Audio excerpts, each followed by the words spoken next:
And I'm realizing that my time on my Wii U is way off right now. I've not adjusted it for the current time shift, but it's fine. It's fine. It's not important. Okay. Am I officially live? It says I am. Beautiful. Hello. Welcome to the third and second to last of the year games I love. Today I'm just going to be playing Wind Waker. I'm going to start from the beginning and just see how far I can get over the course of the next couple hours. Because I love this game. And I know this is specifically Wind Waker HD. I just specify because people do care. I love both versions. They're very good games. So, I'm going to see if I can set this up.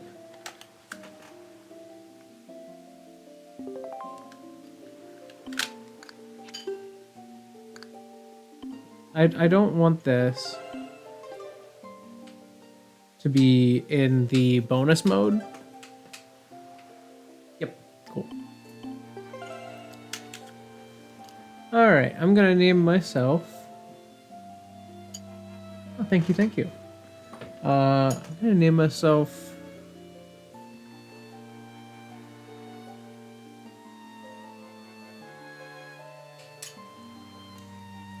Yeah, just for the sake of this, I'm not gonna do Link. I don't normally do that, but for this, just why not? I don't need to put too much thought into what I'm naming my save. Yeah, this is easily like my favorite Zelda game. Aesthetically, it is gorgeous.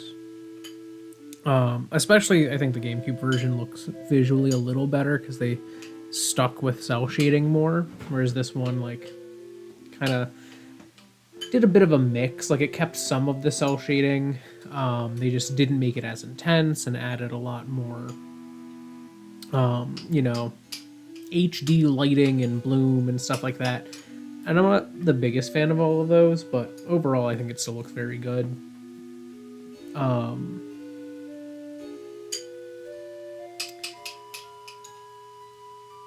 Yeah, I think it's like aesthetically one of the strongest art styles that Zelda's ever had.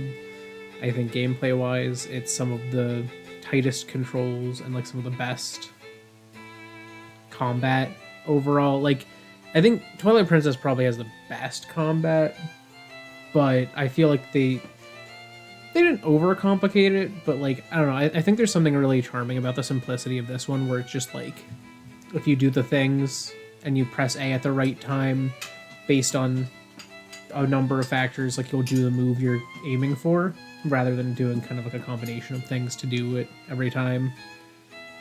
But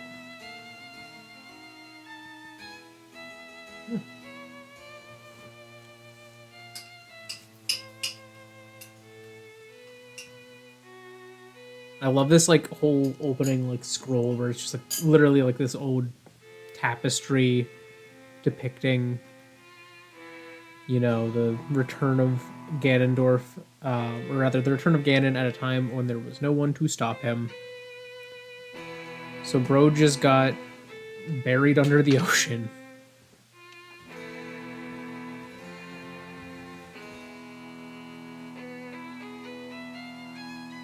Yeah, it's crazy how this game went from like the most hated Zelda to one of the most beloved. I feel like every game series has something like that happen at some point where a game comes out and everyone's like, oh no, I don't like this or this about it. But then like later it becomes beloved for those traits. Like when this game came out, it was after the Space World demo that showed like an Ocarina of Time art style GameCube Zelda game. So people were really hoping for that, something gritty, something like what we got with Twilight Princess. And that was not what we got. We got this dorky looking, like, huge eyes, chibi Link, and people got so mad. They're like, this isn't the cool Link I was hoping for. and yet it is one of the most well polished Zelda games, like hands down. It's such a good game. I have played this game in its entirety in what was supposed to be one stream, but wound up being multiple because my college's network would cut me off at a certain point from the internet because they're like, man, this one device has really been using the internet for a while. So I would like have to like disconnect and reconnect to the internet, start the stream again. It was a mess, but like I've played this game in its entirety in one sitting, not like in a speed run. It took me like 16ish hours, but I was willing to do that. It's so good.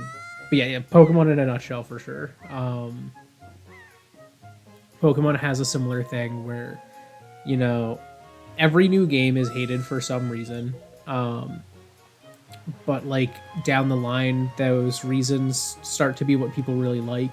And often games that people really like for a reason when it comes out, that reason ends up being the reason people don't like it as much.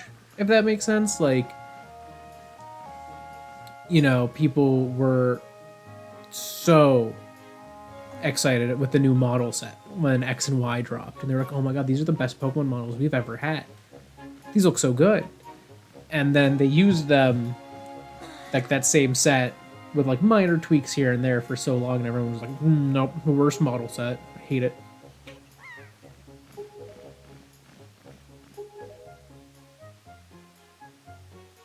Link does not remember what day it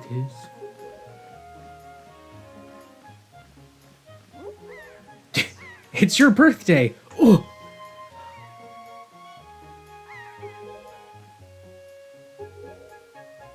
Or like another one that comes to mind for me is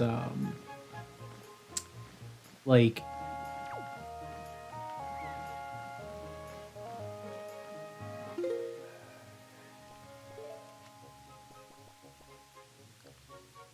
reverse up down.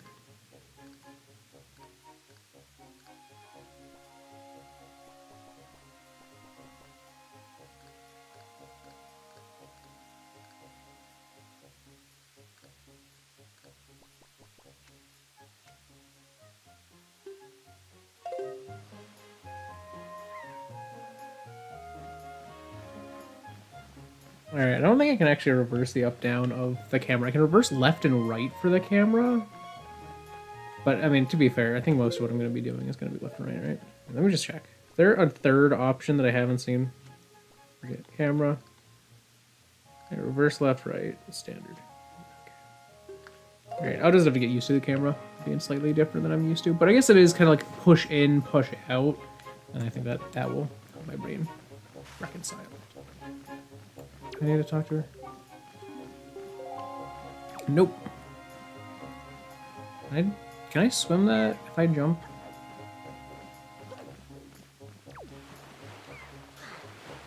Oh, I can totally swim that. There we go. I will be reading chat as much as I can, but there is a decent chance I'll get distracted by this game at some point and not be as responsive, but I'll do my best. Now. Going home. See, everyone says that for a long time, but it will fade. Cases at least.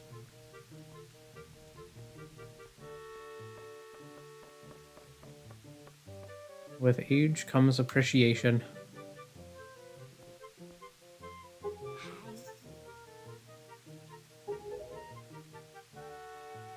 Time to put on my clothes. Delicious. I look so sad. I don't want the clothes. If I'd played this in the special mode, I would have been able to keep the default pajamas.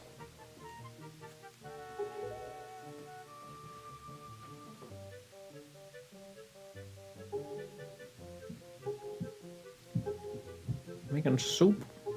Making soup. Grandma soup is so good in this game. I looked a little bit, but I did not look a ton. Admittedly.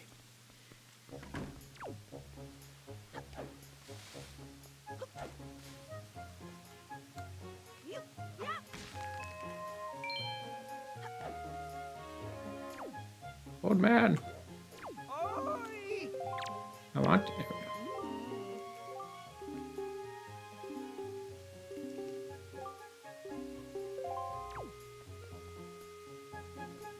Oh, does he have something in his room for you? I forget. Is that what he just said? I think that's what he just said. Let's find out.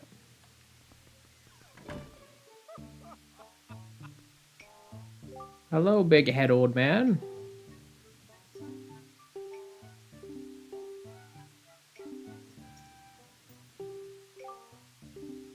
Hi, Buzz. Would you like to come over here? Oh, you come here.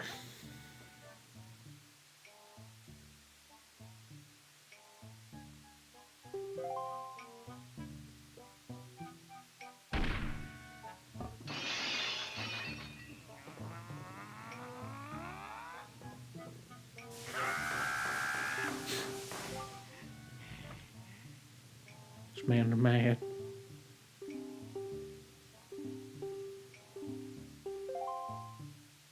Okay, yeah, no, he just talks to you.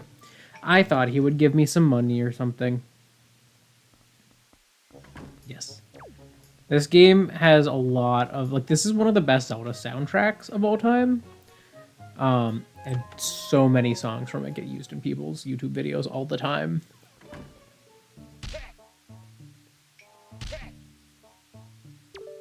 Hello, Orca.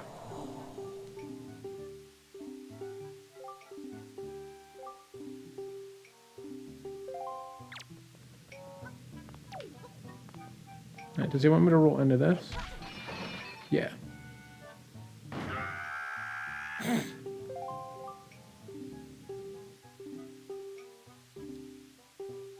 Bro is mad. He's big mad. Yes, I would love to learn how to use a sword.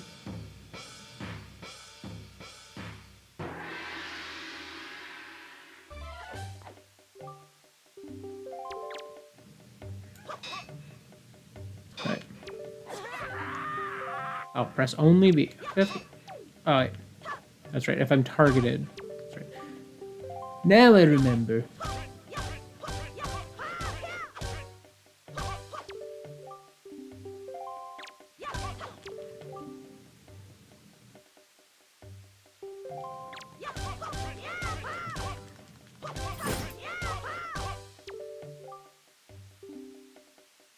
A thrust.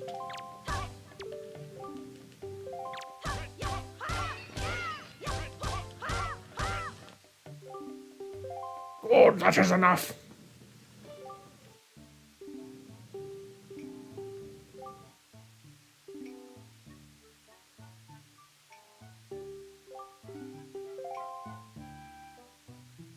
I have a desire to do more training. I need only come to him.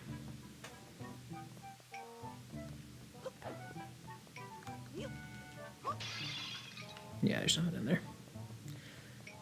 Oh well.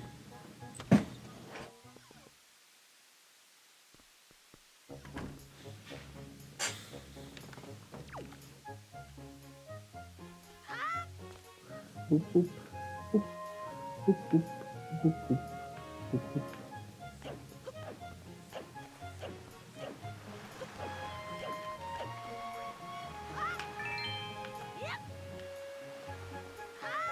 I want the money. There we go.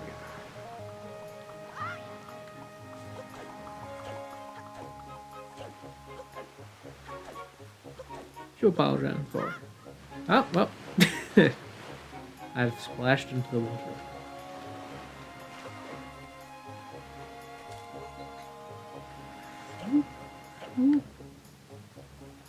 Do I talk to Errol again now? Is she up here? Or do I go...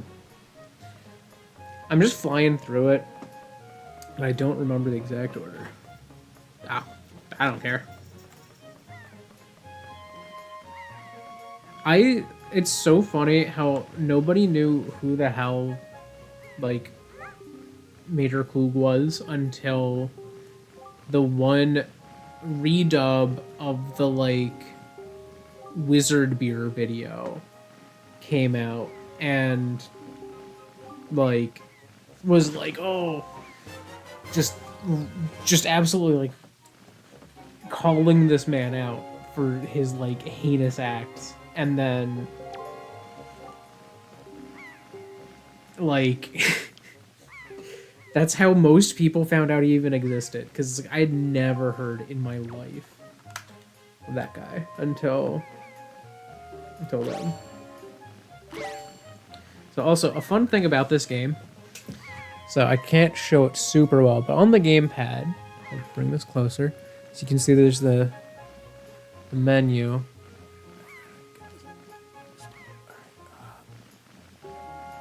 Okay, so I can bounce that down, and it will, like, if it hits a corner, it can bounce into my inventory.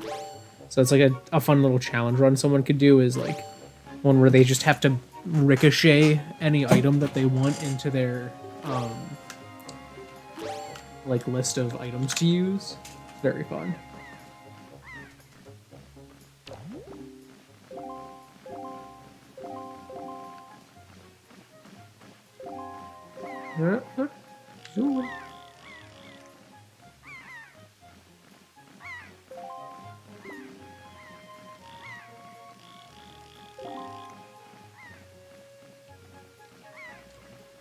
Okay, that's what I'm doing.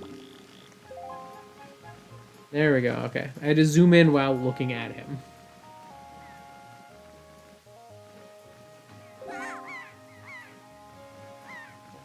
Birdman. You be flapping. Oh, wow. Yeah, I didn't even know he was, like, a content creator. I just knew... like, I literally only knew he had, like, the Discord.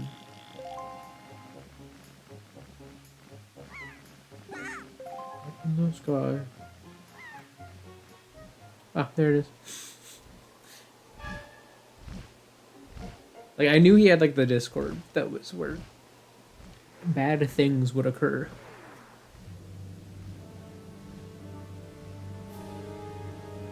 Interesting.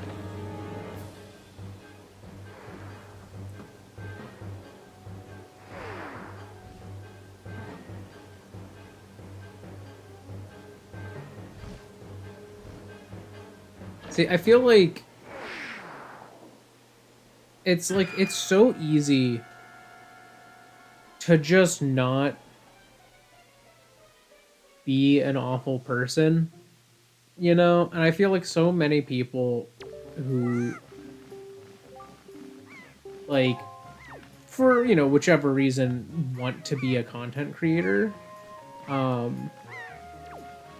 just wind up being that way. And I think partially it's because, like, a lot of people who really want to be a content creator are, like, really, like, attention wanting, because they feel like they didn't get enough attention from people IRL much of the time, or what, you know, like, I don't know, it's just like you'd see there's, like, a very specific type of person who, like, really wants to get super big into, like, content creation, and, like, there's just a chance that anyone of that sort is just gonna be a bad person. And I feel like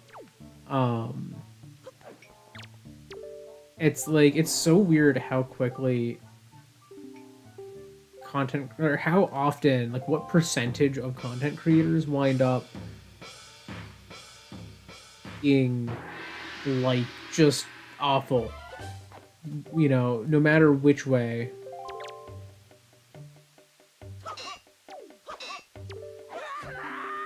I know, I'm going.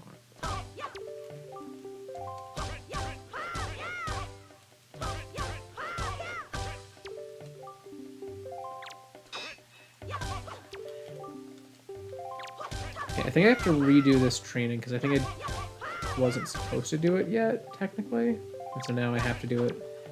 And he'll actually give me a sword. Unless I'm just forgetting. Yeah, because now he's teaching me the spin attack.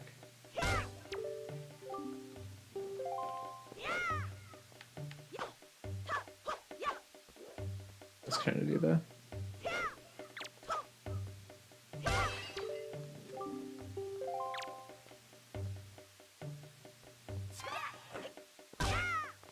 See, that's just so satisfying. Though.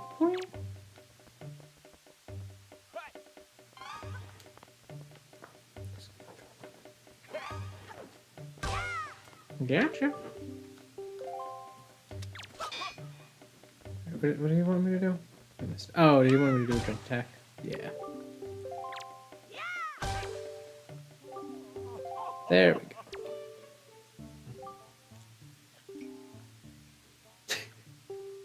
I mean, like, I don't know. I feel like I'm not the right brand of person making content to even, like, do a lot of the most heinous stuff, because it's like, I don't know, it's like I can't, I barely keep up with like one Discord server, and so it's like the people who just have like servers where they do shitty things, I don't even know how they have time to do that. Like, how chronically online do you have to be to have time to like groom people, you know? Like, come on. Like, I'm like chronically a, like, you know, lurker in group chats and stuff. I don't understand. Do I need my shield now?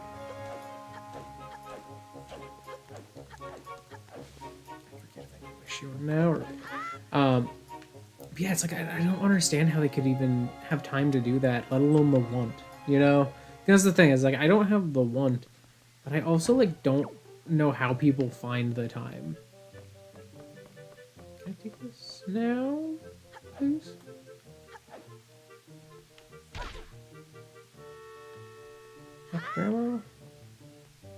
Or do I get this after? Nope. Okay. I guess I just go and do this stuff here. But yeah, it's like, it's crazy. Because, like, I don't know, I feel like, you know, no one's a perfect person and everyone's done, like, things that, like, were, like, kind of, like, just shitty to someone at some point. But I feel like most of the people who've done that, you know, because that's normal, don't do, like, absolutely heinous things, you know? Like, I have a number of people that, like, I, you know, have sullied friendships with over, like, stupid things, or, you know, otherwise, you know, like, just lost friends, you know? Like, it happens. And I've had times when I've, like, said things that I shouldn't have said to people or whatnot, but it's like, that's the normal type of stuff people do. You know, and that's just part of life. You know, you're gonna get caught up in emotions at some point and say something or like be rude. But like, I don't understand the people who like, you know, their dark side was like, oh yes, I was a child groomer for the past decade or whatever that I was making content. I was doing this. And it's like, I don't understand the people who like did that, and in what way they were able to even like, I don't know, like, just like, I don't know, it's so hard to even like fathom, you know? It's like, just, no, just don't.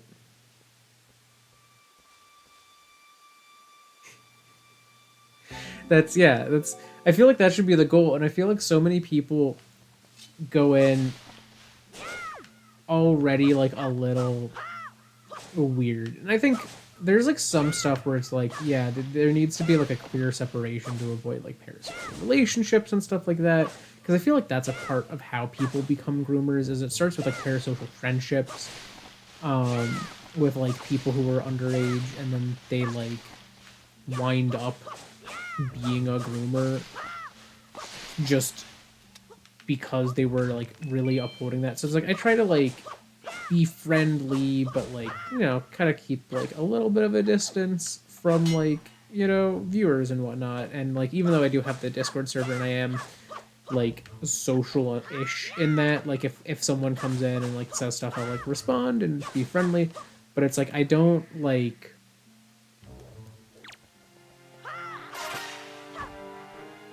I don't know, like I try to be like careful about the types of things that I say or joke about, because it's like, you know, I'm sure that like there are going to be people at any given time who are like watching me or who are like in my Discord who are going to be underage, and it's like I don't want to like put off this idea that, you know, I should be, you know, making, because like if my content has things that I'm like, yeah, this isn't really for kids or whatnot, because it like it does. You know, if I like make a dirty joke or if I swear, which I try not to do too much, just because YouTube doesn't like that. Not that I'm monetized right now, but it would hurt my chances of being monetized. But like I don't know, like so it's like, well, I try to avoid those things a little bit, you know. When it comes to like my Discord, you know, I don't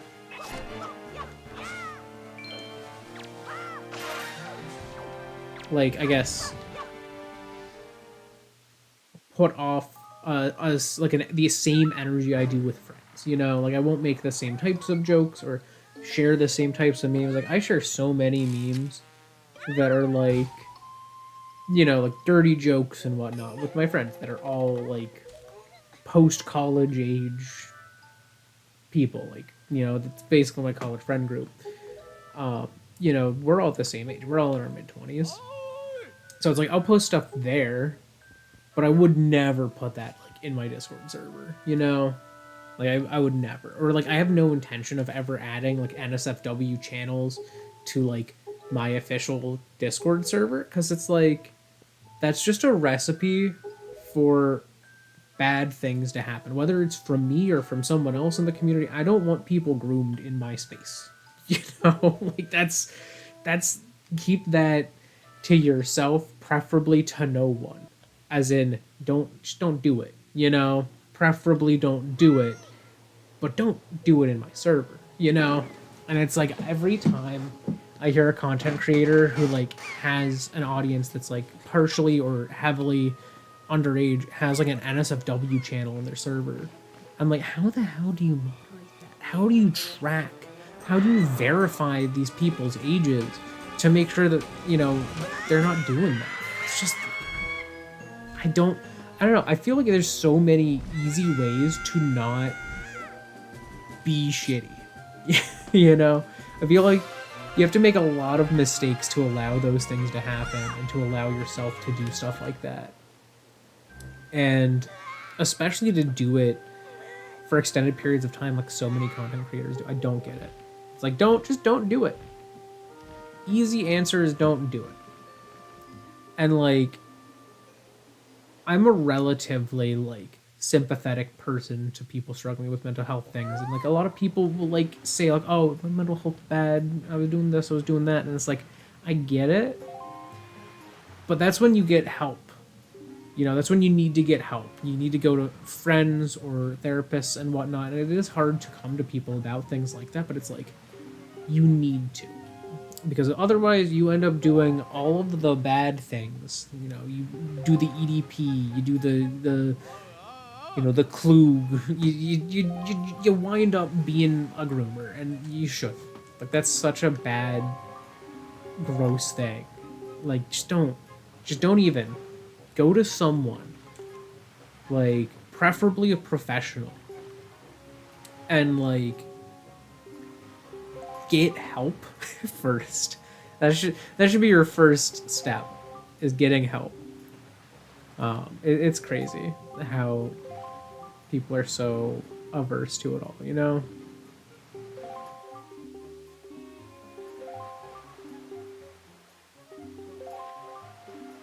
Anyways, that's enough Klug and EDP and other groomers. Simple lesson of the day: just don't do it. Just don't. Don't even think about it. It's so bad. That is a great question. Children do not always have the best understanding of boundaries.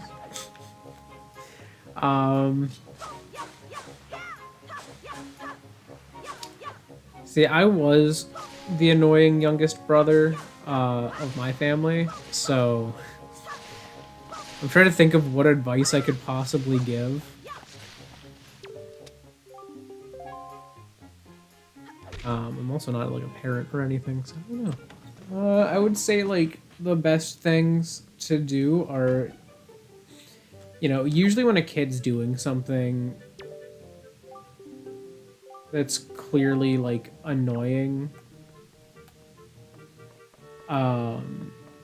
you know, and like getting in your way or trying to bother you, like usually they're doing it because they want some sort of attention from you. And you know, depending on the age of a kid, negative attention in their eyes is still attention, like because that's just what they need. Kids need a lot of attention. It's just how it is. And I think the best ways are to find positive ways to give them that attention that they need, but also like to reinforce boundaries with them in a healthy way. But you know, as a sibling, it's not your job to be a parent, so I would say just do your best to offer some level of attention. I would hope not. I feel like every kid though has issues with like boundaries and stuff, because like those are things you learn in life. You know, kids haven't lived enough life to learn those things. Whether, and depending on the age, they might not even be receptive to learning those things yet. So.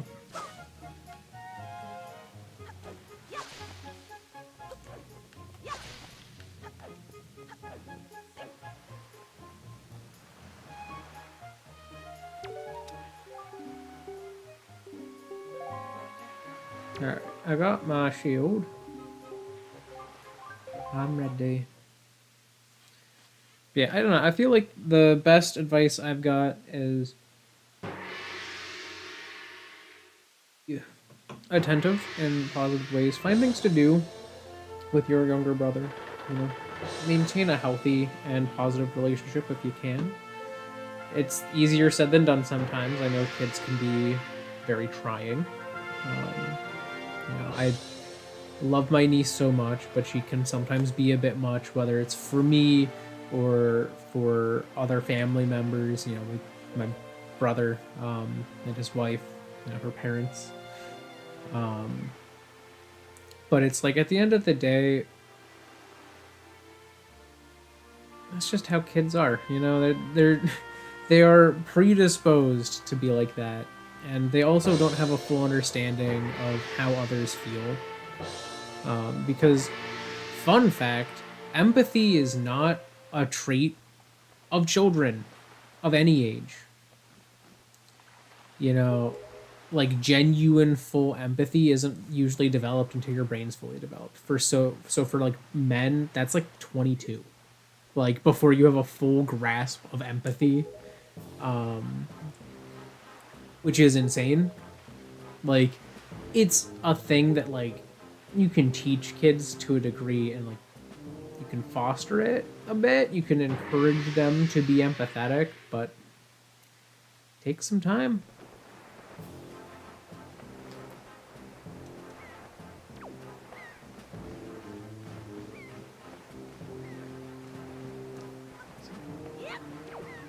It's a long one.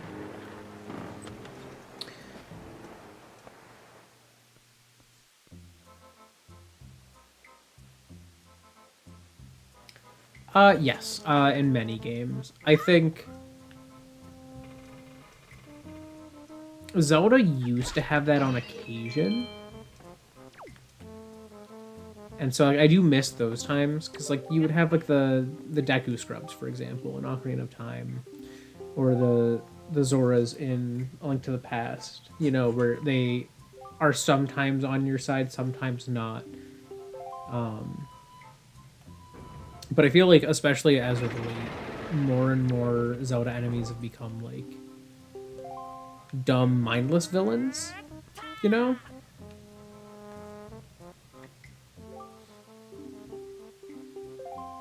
And it's like I do enjoy a little complexity to my world. Or like I also really like when a game, or really a world in general, utilizes the concept that like there are sides that are reasonable. um, the villains are not just brutish monsters like they're often portrayed. Like that was one of the things that like I really liked about WoW. Not that I played WoW, but just like that I really liked about its world.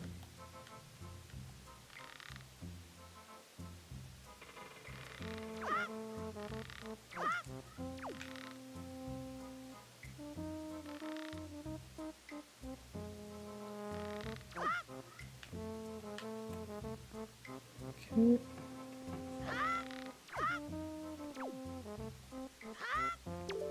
Howdy. Like the Warcraft orcs, um, you know, were basically run out of their home world by demons. And a lot of them were like impacted by that, which is why so many turned green. But it's like overall, like the orcs weren't trying to be evil villains. Like they kind of, in some cases, became ones, but that was because that was like, I don't know, it was a more complex narrative. There was nuance to the sides in it. You know, like at the end of the day, it boiled down to a conflict that started with, I don't like how scary these guys look. Um, you know, from a lot of the native people of the land. You know, the humans, the dwarves, the elves, and whatnot. They're like, I don't know, these orc guys are scary. They're kind of like trolls. Um, huh. It's like I like to have that variety. I like, yeah, like, because it's one of those things. I think D&D's been like pushing away against that as well. Like, traditionally in D&D, like races have um alignments. You know, they like there are races that are just considered typically chaotic evil, and it's like you can make a character that's not, but the default is that. Um,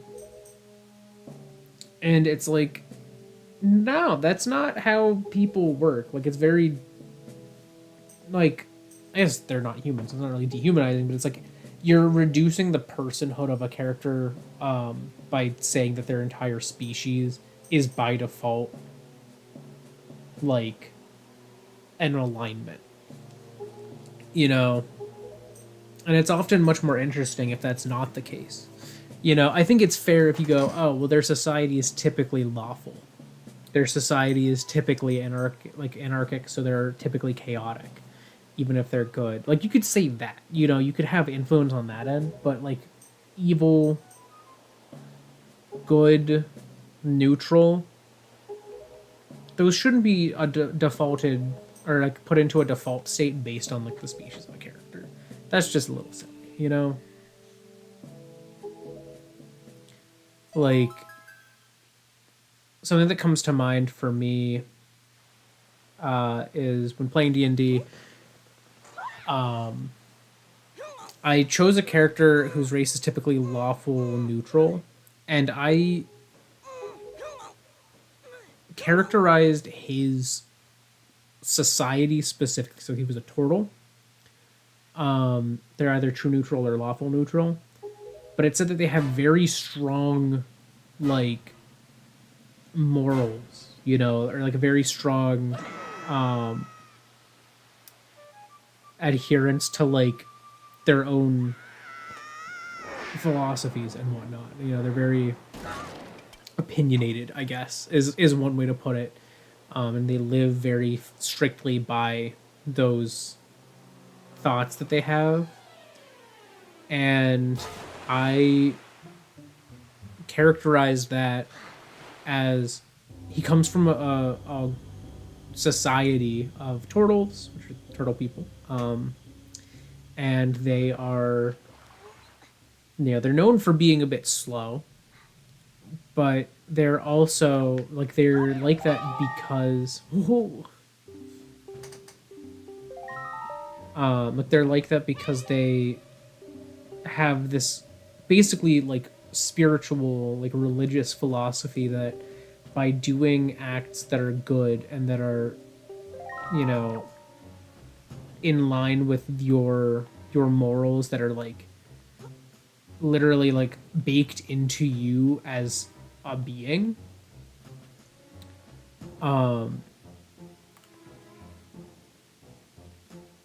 and that by doing things in line with that, it makes you move slower.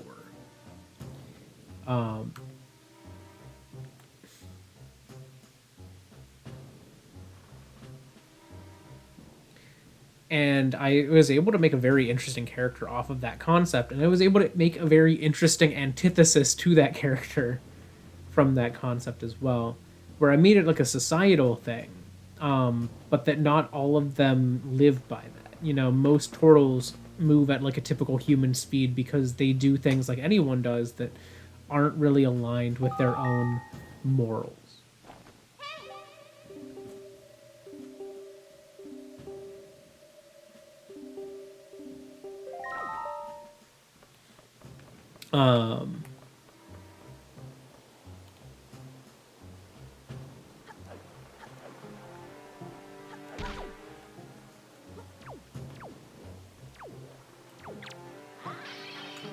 Whoops.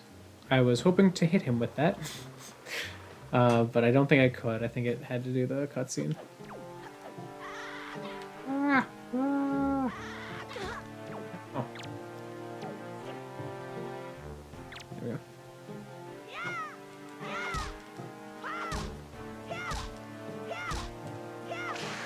Get bonked.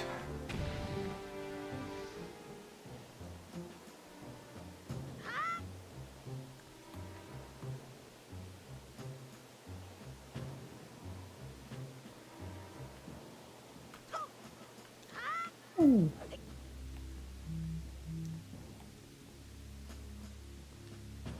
I can't jump up that. But I want to. I guess, wait, actually, does that just connect through here? I think it does. Okay, wait. I'm just being stupid. Nope, never mind. There's no ladder there. Yeah, exactly. But yeah, like the way I characterized their thing was like I called it a soul storm, and basically it's like a hurricane that they believe resides in around the soul of any being, and that doing things in line with your moral code that's like worked into the fabric of your being will slow that storm, and you'll be more peaceful, like mentally, but also you'll be slower physically. And so my character that I chose was working to be as slow as possible, and he was like relatively young for his race. Like turtles live, like I think it was like 150 some years or something like that typically, and he was like 40.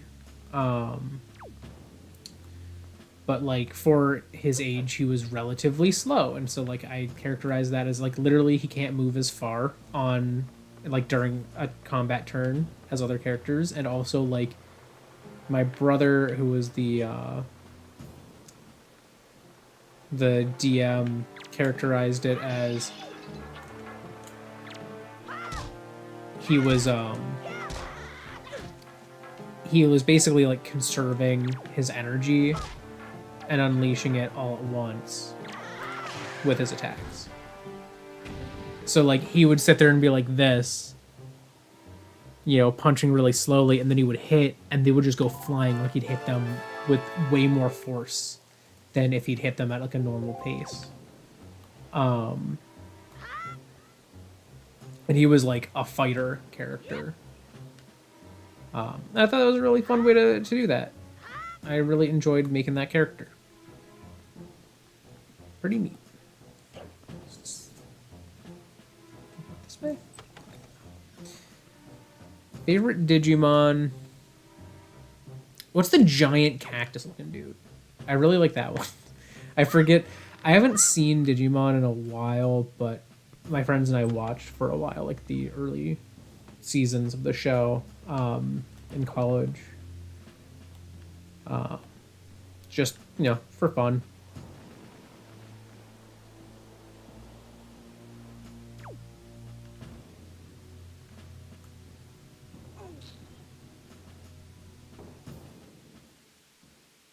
A shortcut.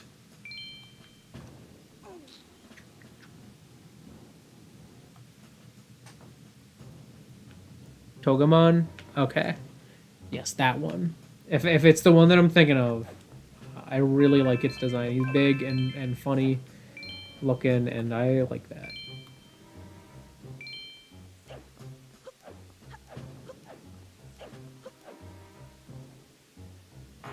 Let's go in here. Find out what's in here.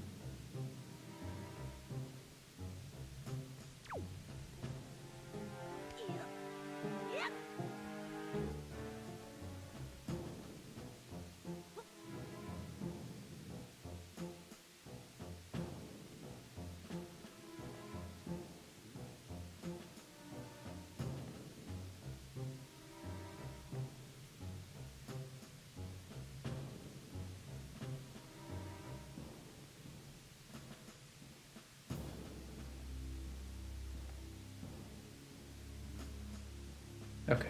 I'm gonna sit here until he walks by.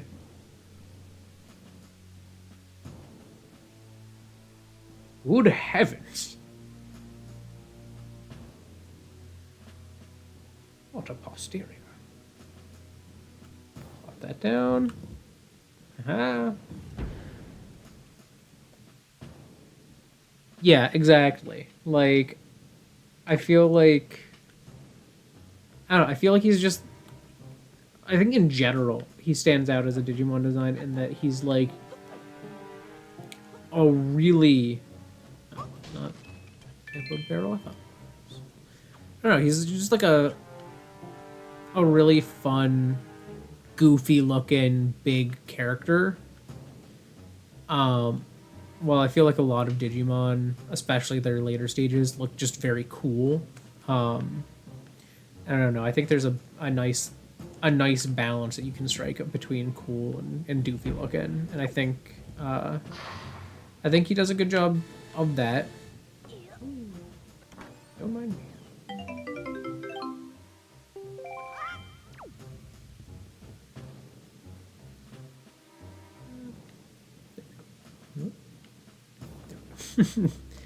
I've climbed it. What's up here? Money?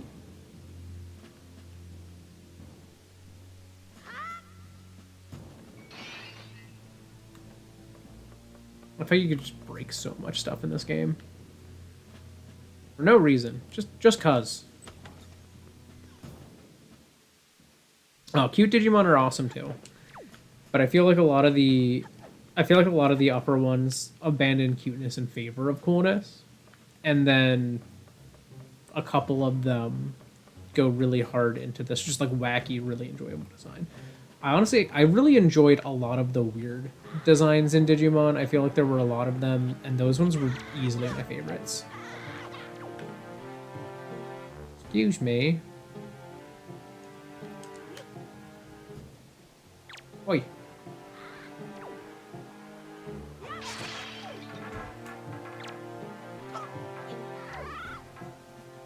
Uh-oh.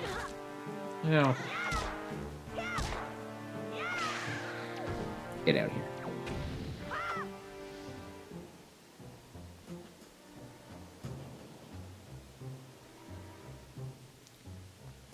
Okay, I think yeah, I've done all of these. I just need to get up.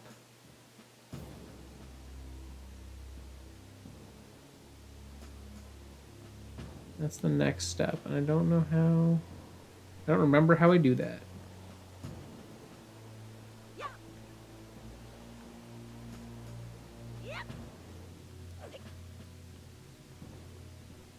Because I see that there's a crate up there. Do I have a map? I do have a little bit of a map.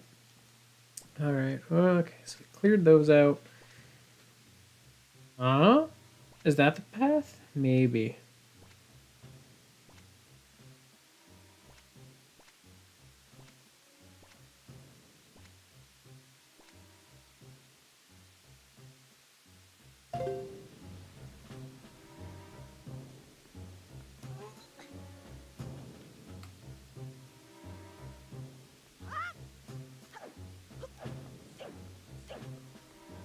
So I did make this shortcut. So let me go up the shortcut.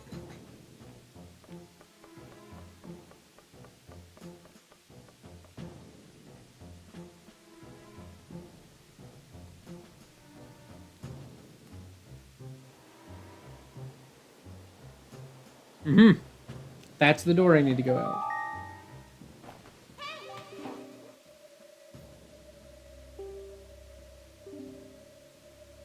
You'll have to find the room right below the tower.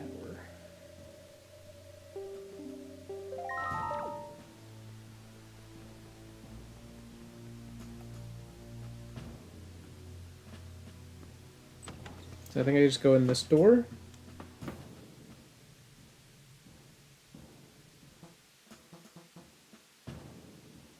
Yep.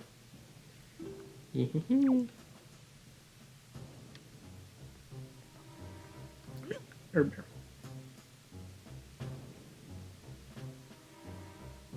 I see you, rat.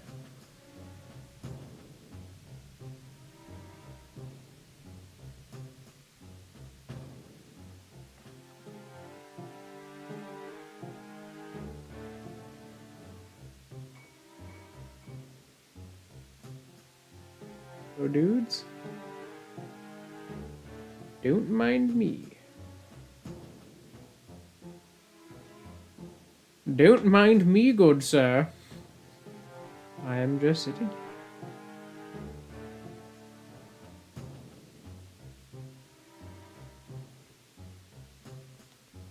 Okay. Beautiful. Yeah, it makes sense. I feel like there's a lot of people who are like jumping on it to farm as many content points as they can.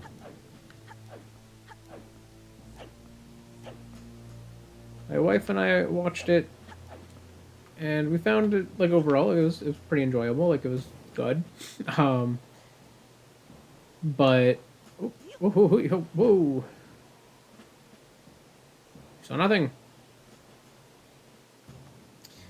But overall, I think the amount of content people are trying to farm, whether it's by like outrage stuff, or loving the show stuff, or just content farm animations and all that stuff, it's just it is an annoying space. It's like it's definitely the type of stuff where it's like, if I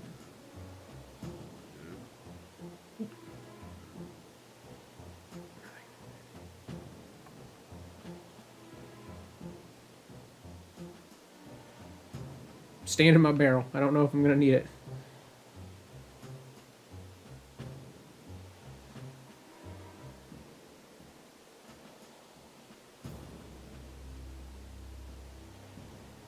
Yeah, I don't know. I feel like there's a lot of a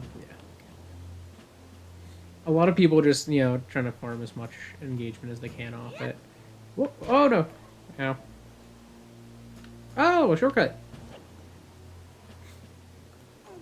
I'll open this up for myself. Not that I really needed to.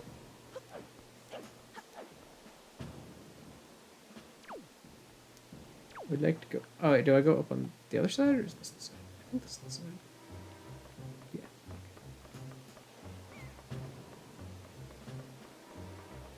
But yeah, I don't know. I find like content farming channels really annoying.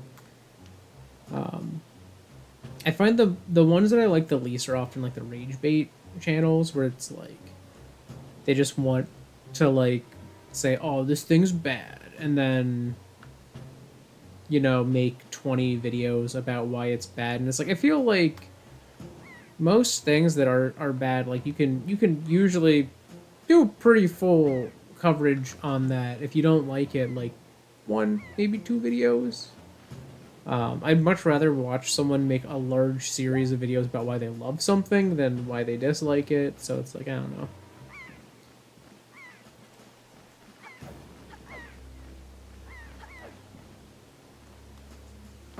Alright. Time to retrieve my sword.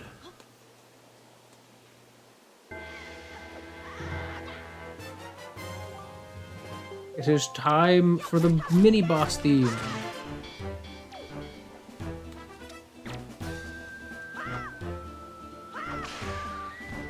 Get wrecked.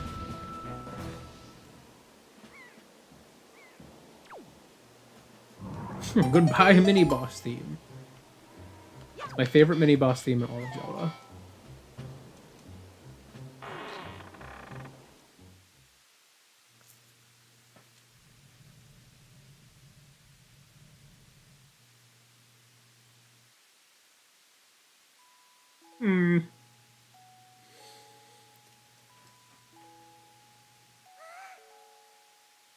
Hello, sister.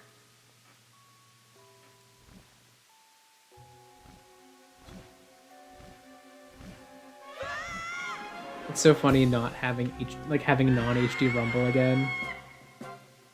Just you know the Wii U gamepad has some of the most annoying sounding rumble. Because it's just like I don't know, and it's so loud.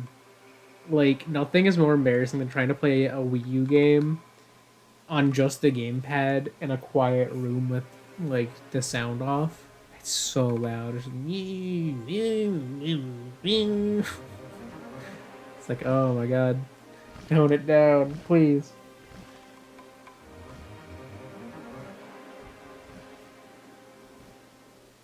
Hello, Ganondorf. I love how early they introduce him in this game. Like, bro just shows up.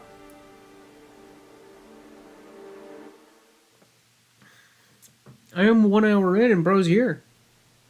I know if I was a speedrunner, it'd be further than this.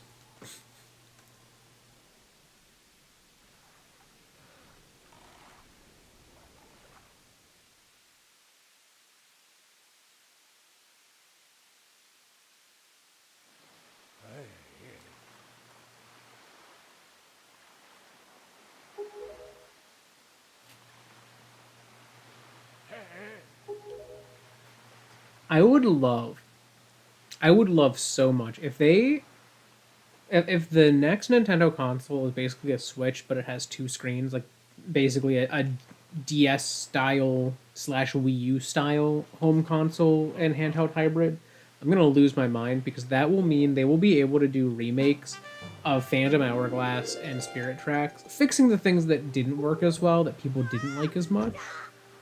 Similar to how this one like fixed some issues people had with like, oh, so slow to sail places. Oh, I don't like having to change the wind all the time. Oh, the Triforce quest is so long. You have to have so much money. Like just shortening all of that. I think they could do the same thing with like Phantom Hourglass and Spirit Tracks.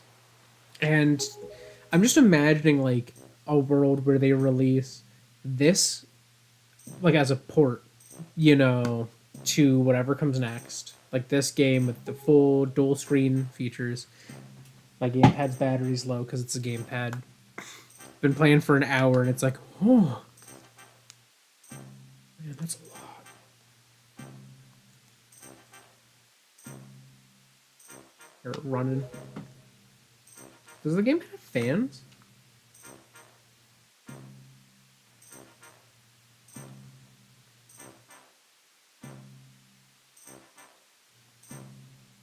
I don't think it does. But I have like sensitive ears to like electronics, so I can kind of hear that there's something in there, but it's not a fan. Yeah, no, I would love to see like a world where Nintendo releases their next console, Wind Waker as a launch title, like as a port again, or an early game on it. If they drop Wind Waker again, they announce that they're doing Phantom Hourglass and Spirit Tracks in its engine, like remade from the ground up in Wind Waker's engine. I would lose it. Like you do not understand how badly I want that to exist. Like I I am such a sucker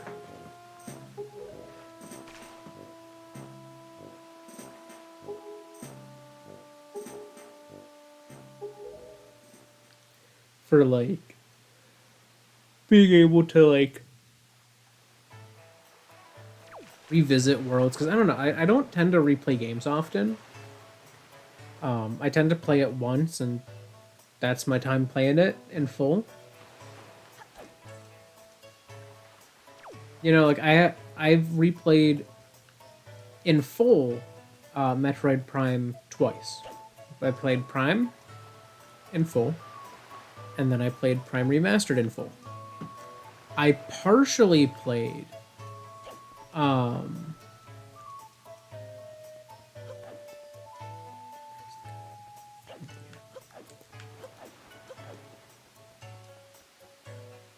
what was that?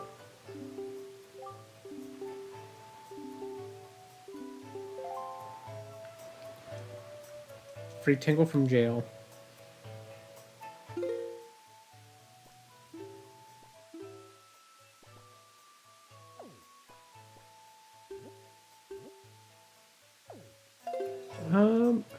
Find the jail again.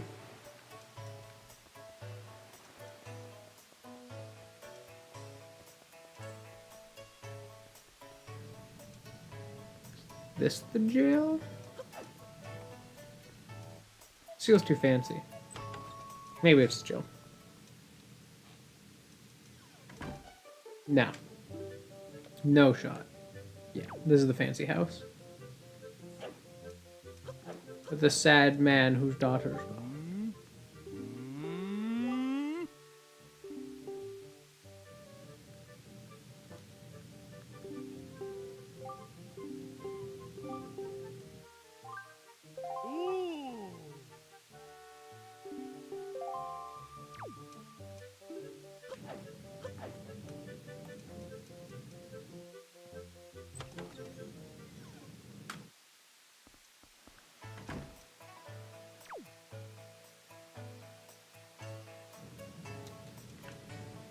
That's fair. I've definitely been like really slowly saving for it. Like I tend to pre-order my consoles at GameStop specifically because I can pick them up in person. Like I feel like it's so hard to do it online these days because everyone just like buys the game, you know? Like it sells out and you're like, "Oh, okay. Well, now what do I do? Like how do I or like buys the console like so fast and it just sells out and you're like, all right, so what am I supposed to do to get it, you know?"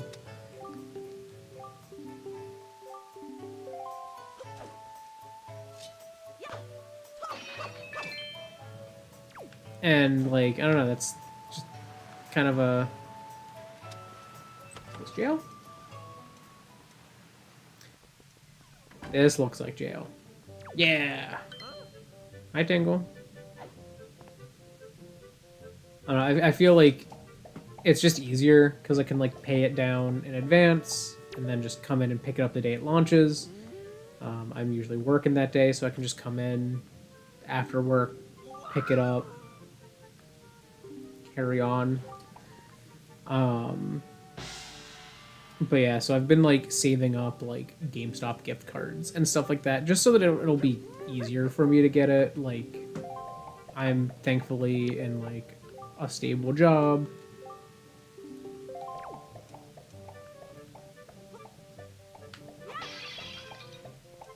So it's like I can afford it.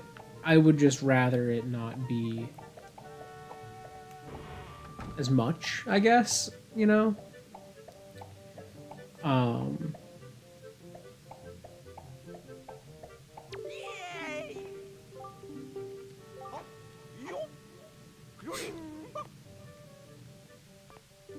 Thank you, Tingle.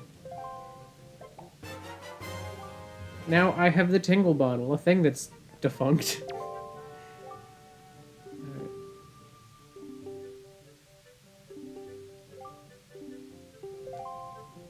Okay, bye, Tingle. Well.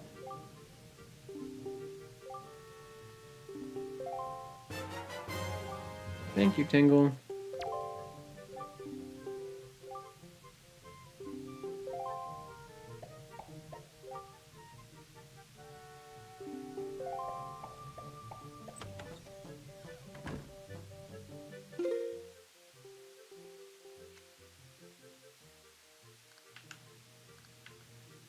I'm just gonna turn off Tingle bottles, because they don't work anymore, so I don't imagine I'm gonna get any.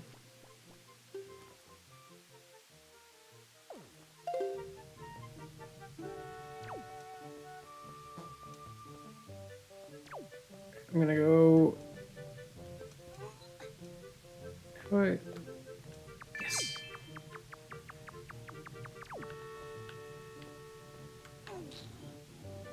Go make myself a path.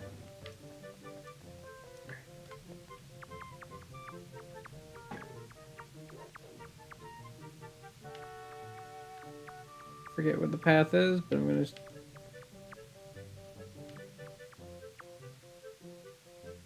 Definitely not that way.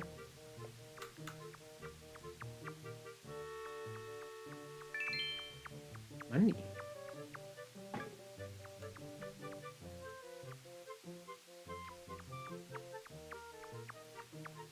I'm going somewhere.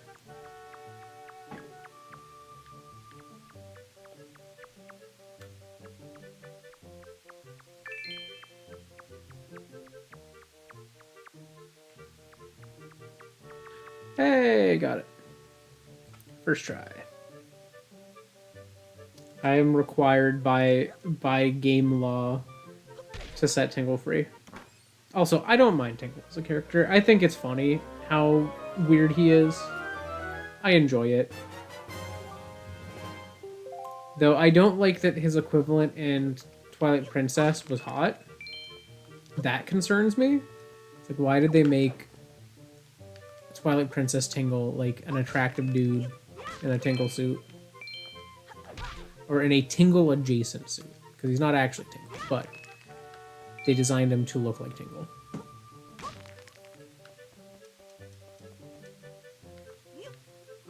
Break it.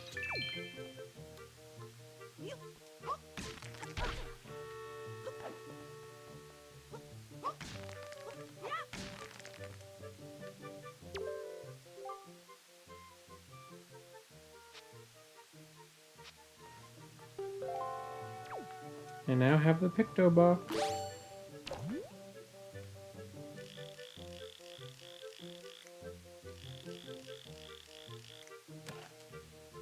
Selfie mode. Alright. Back I go.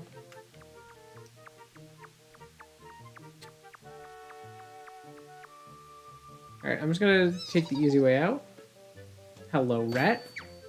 One escape route, please.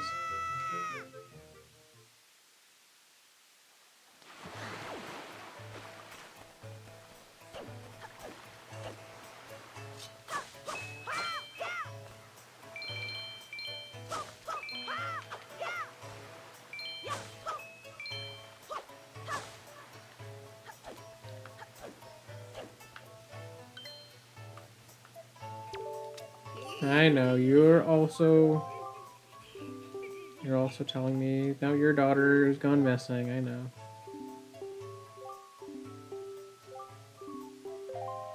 Yes, I will save her from the Forsaken Fortress.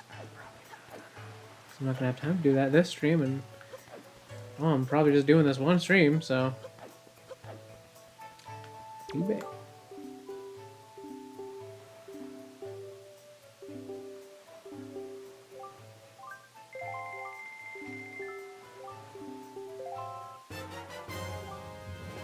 Alright, I don't think I'm allowed to get the Swift Sail until after I've done the first dungeon.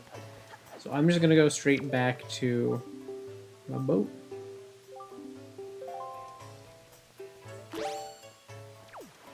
Oh, I should talk to the teacher. Maybe she'll give me something for a couple pendants. I don't remember how many pendants she needs before she gives you anything. At very least you can talk to her.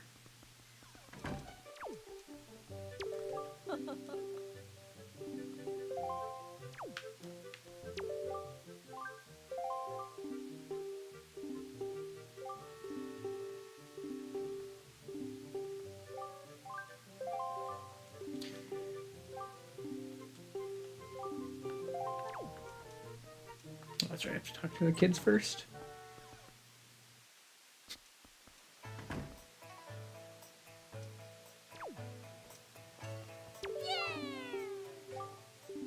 I know, I feel like laws in most cases are fair, you know? I think that the problem is when laws are in their own existence immoral. That's when I take issue. Like, you know, things that are like simple moralistic laws, like, oh, don't steal from people, don't kill people, don't be a groomer, you know, those types of things. So yeah, those are pretty good. I support those laws. Gotcha, punk.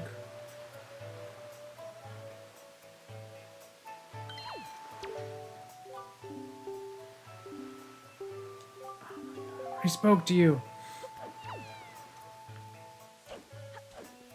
Whoa. Oh my god. You're so rude. Let me catch this kid. Oh my god. Ah!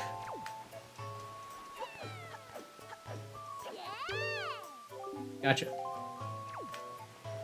That's one kid down.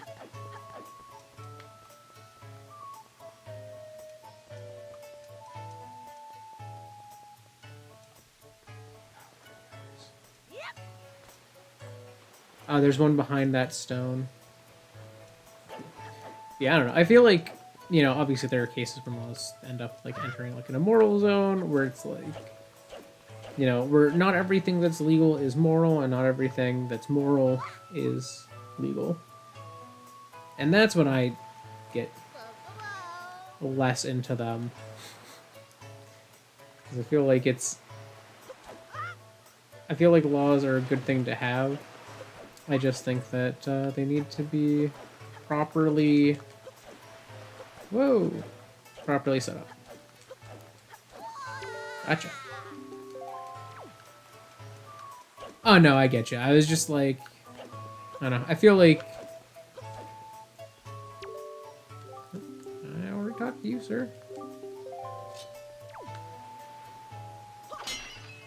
Nah, I feel like it's just something that I don't often have a chance to talk about.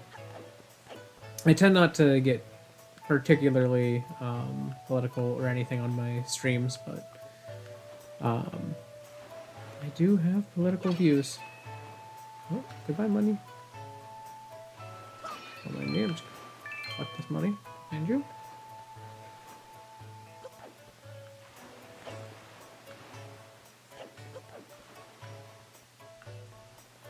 Where's the next kid?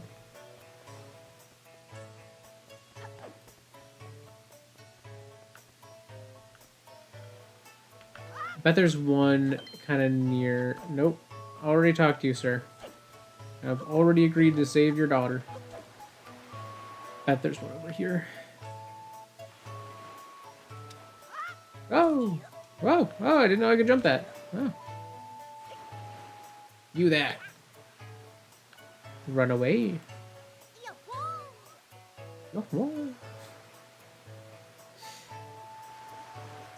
I'm coming for you. Shoot.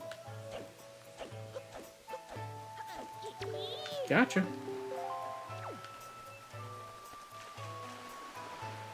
Seen a kid? No?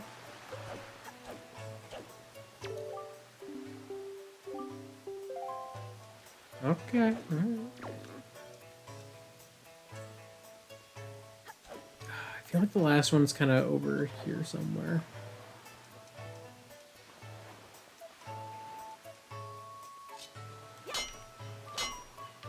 Oh, take that pot.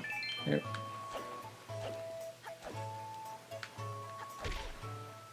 Nope.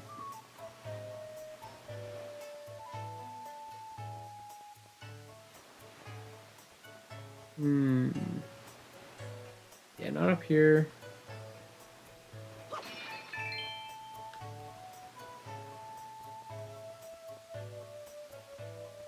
Maybe up here somewhere?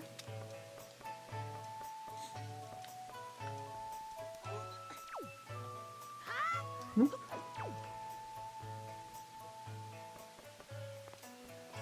That did not help me find the child.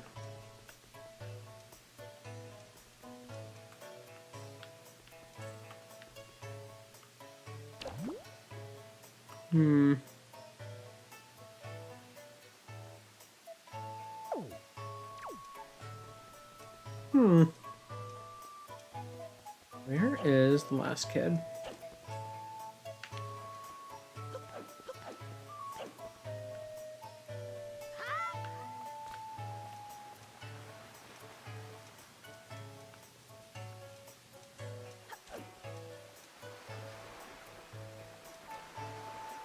I always lose track of where one of them is. If I was a speedrunner, I'd know where he was.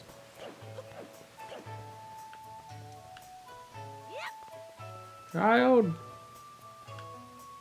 Show yourself!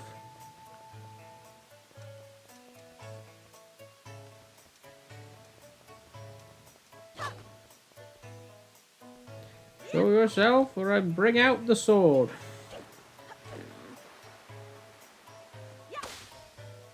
Nope.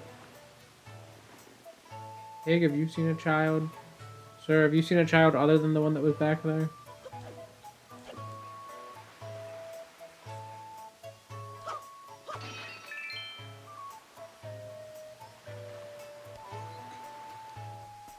This is a little suspicious. So, path of pots. Okay.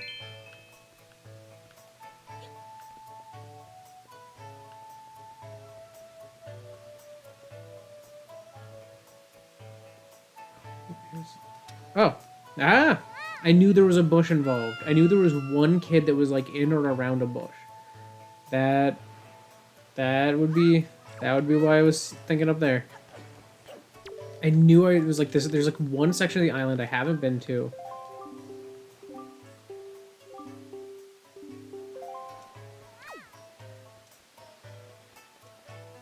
Coming for you, kid. Where? Oh, okay. Wow. Slippery little guy. Come here.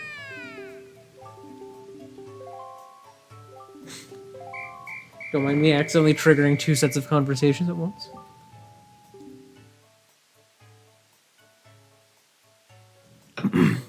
I mean, I almost did. I very much almost did as like an evil character to mine. You know, I was inspired by the era of like Darkiplier and whatever Jacksepticeye's was, and like all of those like things.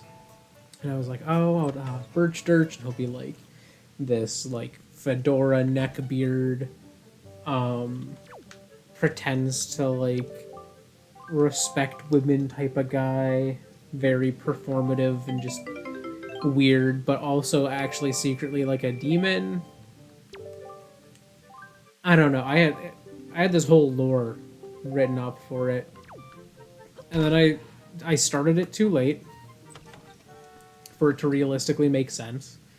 You know, like the whole premise was that like for the month of October I'm like possessed by this guy, but then I didn't do that for all of my videos in October. I only did it for like the 2 weeks before.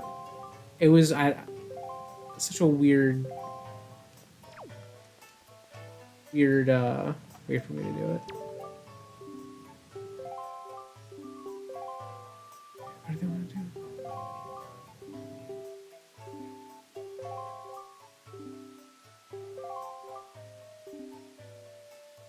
Saw a sparkly light at the top of some tree in town.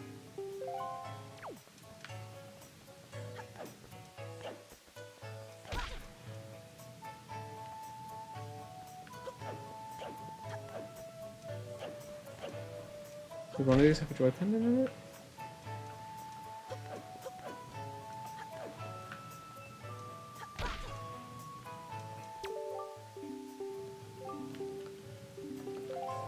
I didn't want to talk to you. Go away. Nope.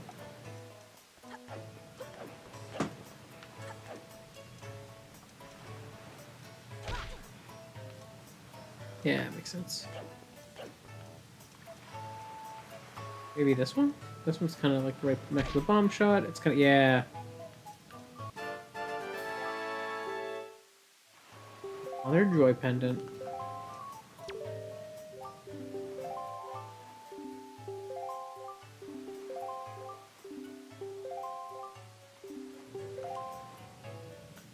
I didn't even realize that there was one in that tree. I just always did stuff for this quest with the ones that I naturally was getting from, like, bokoblins and whatnot, you know?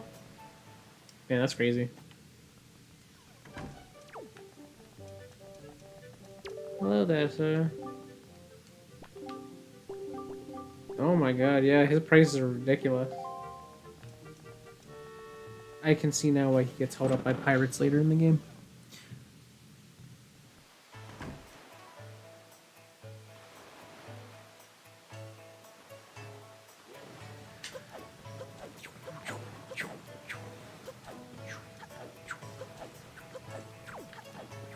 Alright, I'm gonna stop by the teacher, give her the joy pendants, and then I'm gonna go towards Windfall Island. Or not Windfall, Dragon Roost Island. I think in the time that I'm planning to do this, I will have enough time to get there and probably, like, get to the dungeon, but I don't think I'm gonna play the dungeon.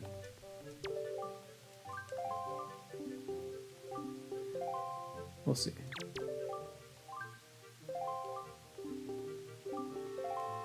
Oh, wait. Have to do that. Joy pendant.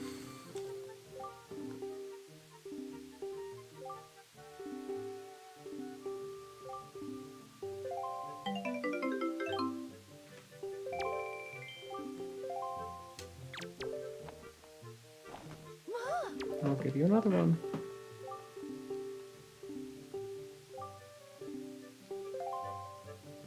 Oh, okay, so she won't accept them until...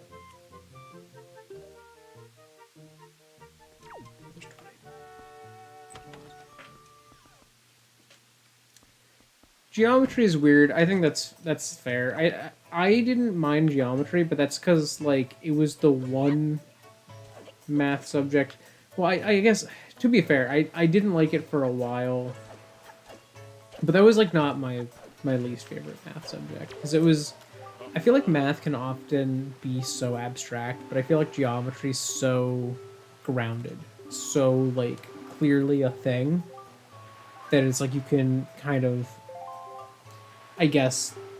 I don't know, you can think of, like, real examples of use of geometry more easily. It's more relatable and more approachable as a result.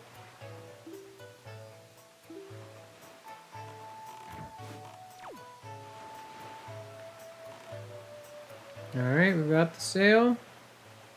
We're going to Dragon Roost.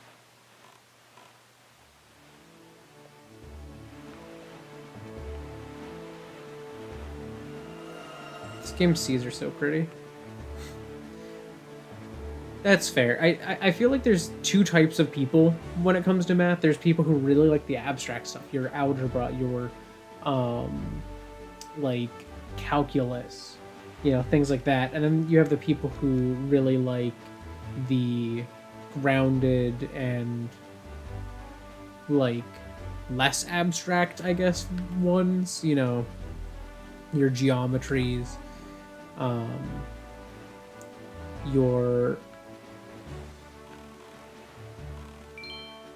what are some other ones? I guess like physics, I would say, is one where it's a bit grounded.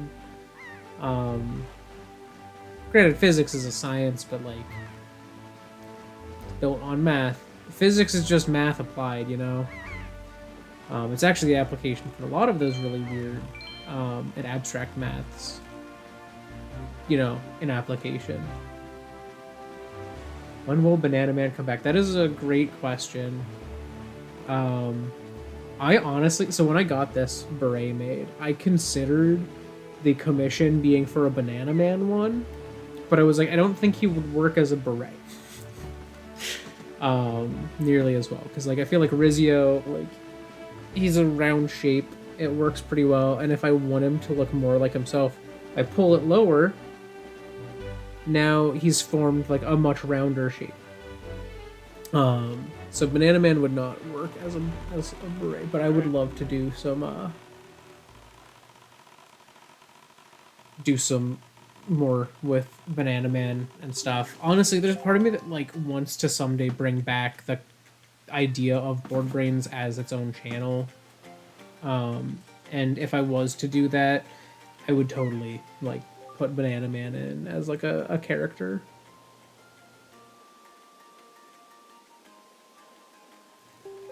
Wow, Valu, I found you.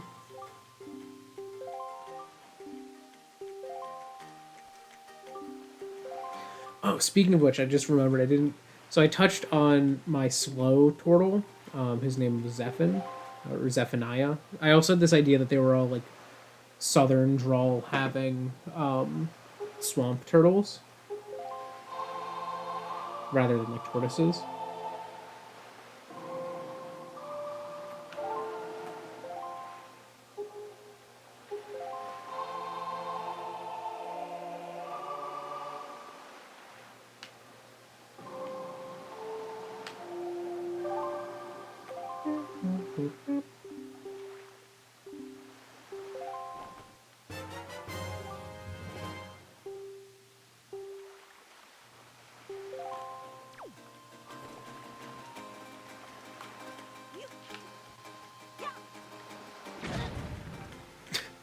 I always forget that this game has a separate throw button and drop button. This is like the only Zelda game that does that, where it's like two separate buttons rather than, oh, you're running and then you do it, and it's this one.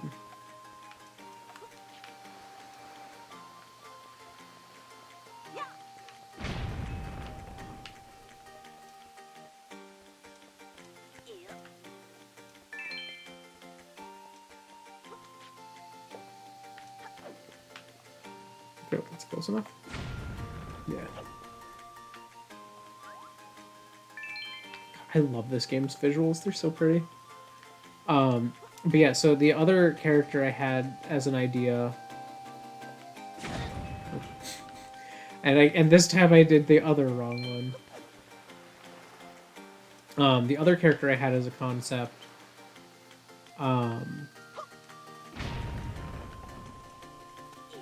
that was the antithesis of Zephin, was Barrick, and Barrick was based on like more of like an alligator snapping turtle. And actually, like that one, my like finger slipped off the button. But like he was like an alligator snapping turtle themed character, and his whole concept was the reverse of Zephin's, where Zephin was like, oh, you know, I want to slow my soul storm, I want to do things within, you know, my moral code, you know, I want to become one of the great, you know, like well regarded, well loved turtles that like achieved perfect slowness, where it's basically their nirvana state. They're immortal inside their own heads. Um, and they just basically spend existence meditating comfortably for the rest of time. And Barrick's idea was, I want to do the opposite. I want to see how like corrupted my soul storm can get. His whole thing is a little stupid and edgy, is the idea of like, why be good when you can be great. And he's like an assassin, and basically what he does is he does things against his moral code intentionally, and it makes him faster. So he's like an evil version of the Flash, but all of his punches and kicks and stuff are weaker as a result. So what he's doing instead is he just has really sharp knives, and he just like zips around and like just like slices people's throats. But the thing with Barrick was that he was like an assassin for hire, but he would never just kill one person. If there were more people in the local vicinity, he would kill them too, even if they weren't a witness.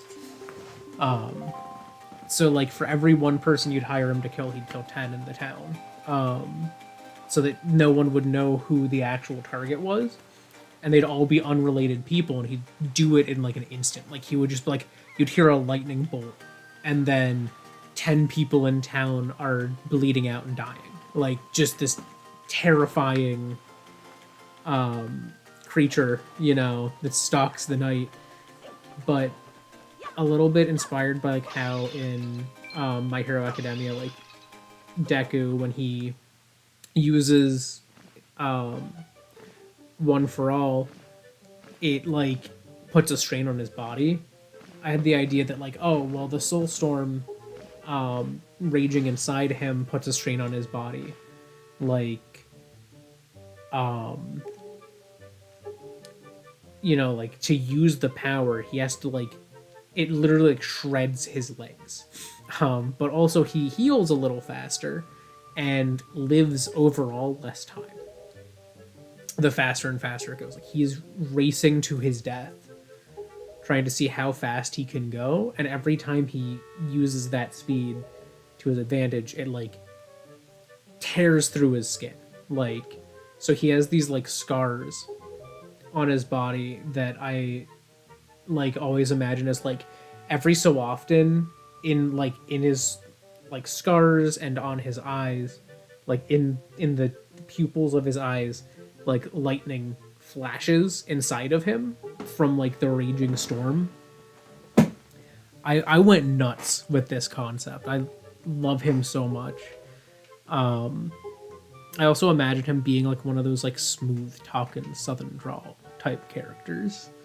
And like, because he's a turtle, and that's kind of, I had Zephaniah. I think Zephan kind of sounded like this, and he was slow and deliberate, and he would be very pensive. And on occasion, he would do what he needed to with the speed others might expect, but if he could take it slow, he would take it slower. Like that type of like southern, whereas like Barrick was more like, you know, why be good when you could be great? You could be one of the legends of our time, Zephaniah. Like he would like know Zephan, and they'd be like sort of rivals and whatnot. I don't know. I really like think out a whole fucking story for my characters in my head. Will DurchBurch ever come back? Maybe. I'm not sure. He could though. He definitely could. Assassin Bug would be great. Assassin Bug Pokemon would be amazing. That would be awesome. I see it being like a single stage leech life focused mon or something. Like, oh, I would love that. Yeah, I'll meet you soon. I'm gonna catch up on a couple things that I missed while I was rambling. Oh, cool. I never played the original My Friend Pedro, but I know a lot of people really loved it. I'm so weird about like both like mobile games especially. I feel like I have a tendency to like play them for a bit and then just like not come back to them again.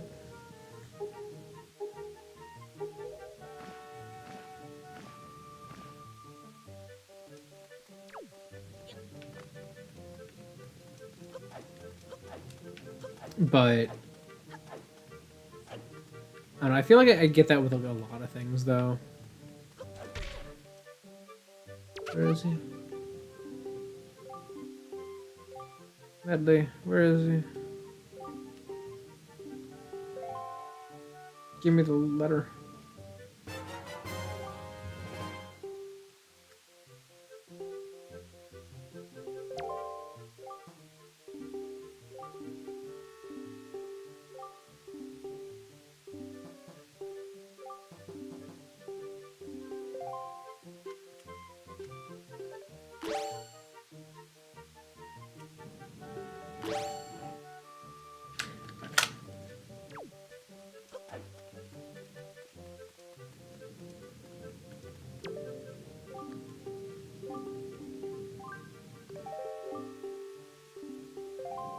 I don't want to do this right now. I want to find...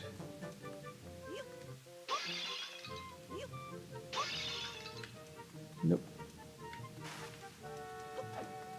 Nah, I can't break him that way. In some games you can, in some games you can't.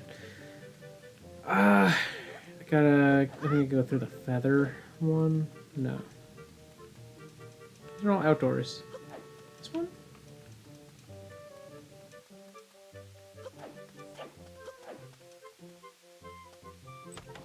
Is this the way? It seems to be indoors. Yeah, I don't know. I would definitely like to bring DurchBurch back someday in some level of a concept. I don't know how exactly I would do it, or when exactly I would do it, but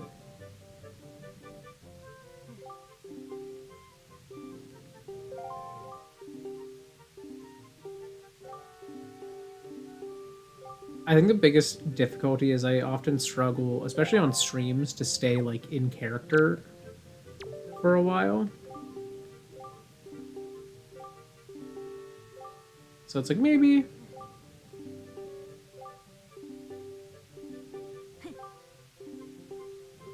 Okay.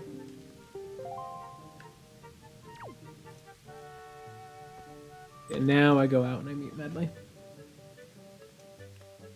I feel like if I was to ever like transition back to doing pre-recorded content, maybe I would do more with like DurchBurch. That's a thing that I've like considered someday doing, just because it could be nice. But at the same time, I feel like I'm so like motivation driven.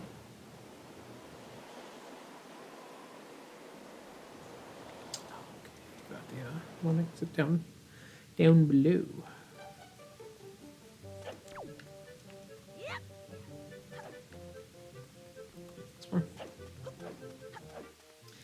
I'm like so motivation driven, but I like lose that motivation.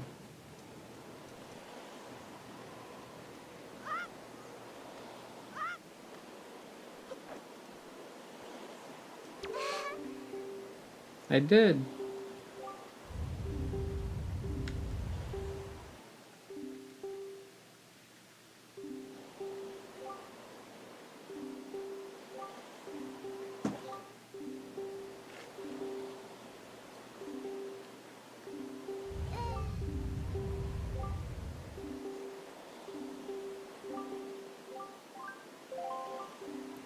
I would love to help.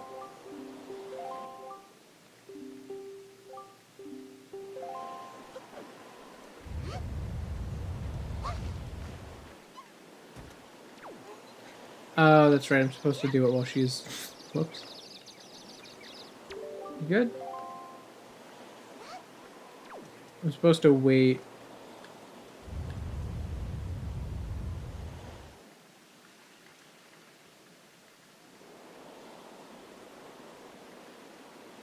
Is this how I do it?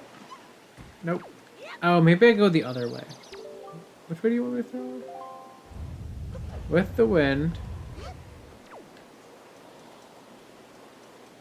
Okay, I'm gonna throw you from here this way. Yeah, that's what she wanted.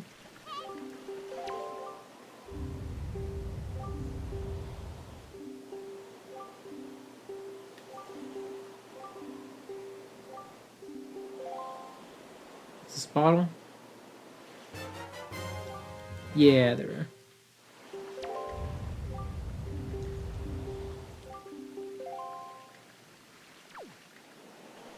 I feel like there's a part of me that really would like to, you know, return to either pre-recorded content, like not in a full capacity necessarily, but like in conjunction with streams. But I feel like to do that,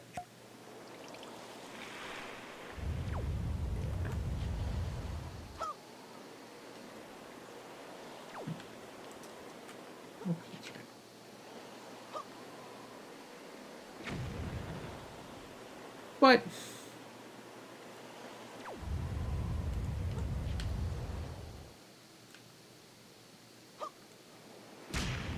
there we go. It has emerged. I feel like to do that, I would need like an editor who isn't me, because that's where my motivation always wanes. When I like have a concept for a video or something, and I'll like write a whole script for it, you know, I'm like, oh, I want to do like a video essay on something, or like just talk about my thoughts on something, and then I'll like go to do that, and then like somewhere between writing the script and actually filming it, recording it, and all that, like I just like stop and then I can't bring myself back to it. It's like I'm just so bad with that. Like the minute I like lose motivation to do something, it's just like, oh, there goes that idea.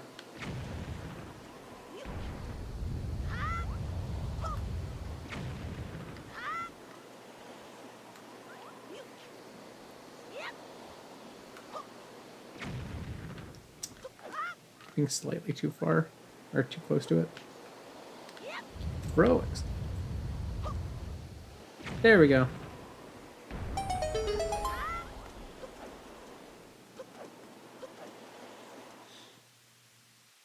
But yeah, I don't know. I feel like there would be like a fun thing in like sort of having him in like content that's like pre-recorded or something, because that was his original environment as a character, was like to be a pre-recorded content character who played more like horror games and stuff like that I wasn't as into, to sort of like justify me doing that around Halloween time. But I don't know.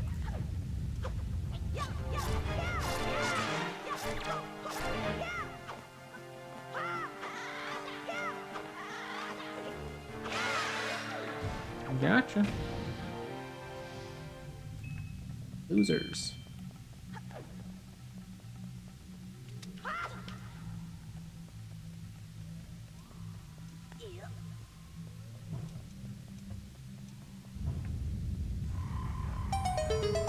So now I'm here faster than I thought, so I might actually do this dungeon, because I might have time. I'd like to go around it.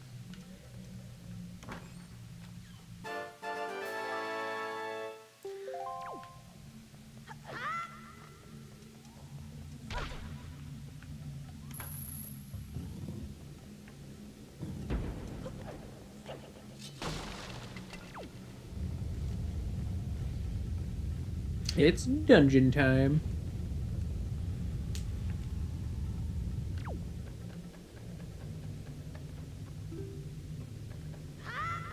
Pull my map up.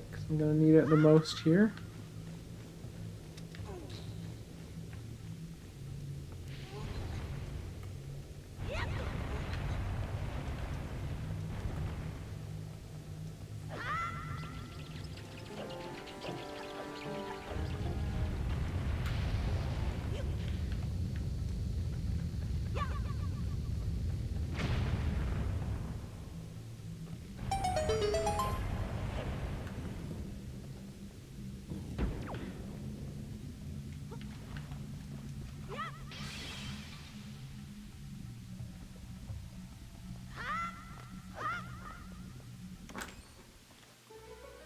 This is the map. This is probably the map.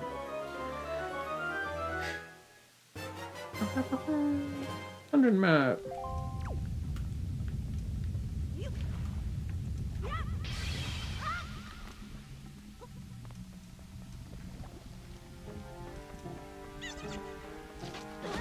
Ah, Choo Choo. I love this Choo Choo design too. Oh, too bad I lost his his jelly.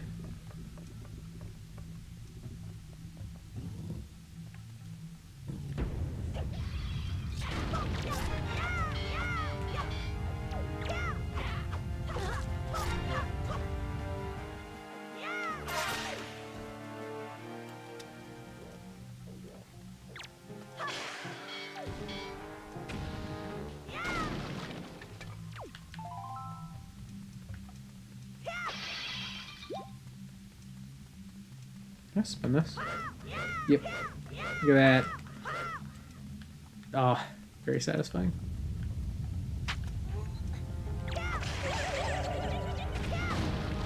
Now I can get the jelly. Red True Jelly.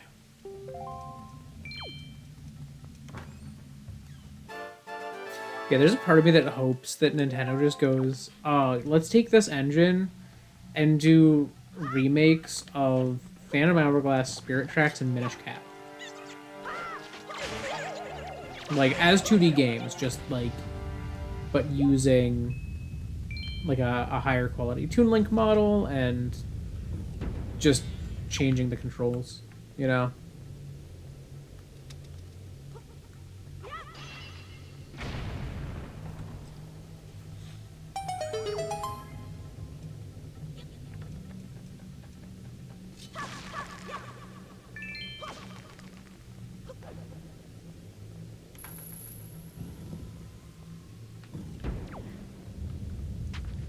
Okay, can't do that yet.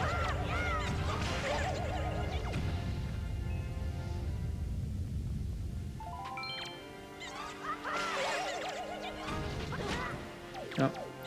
I did it too late.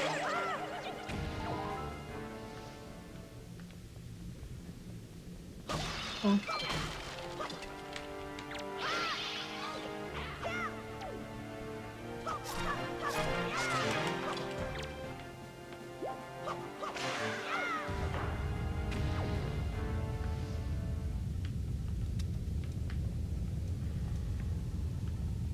And then I can burn that.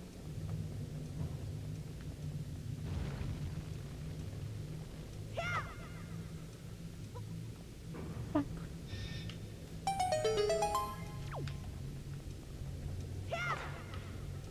feel like I'm getting through this at a good clip.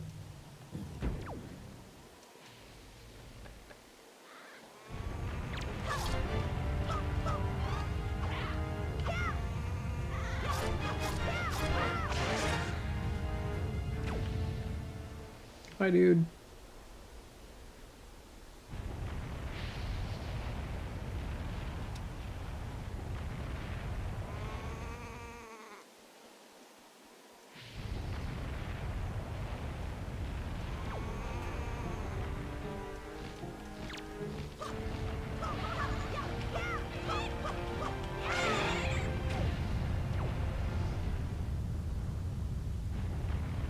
I want the feather, but I don't want it that bad. No! I want to pick up the rock. I want money. Yes. Alright, I'm just gonna go from that.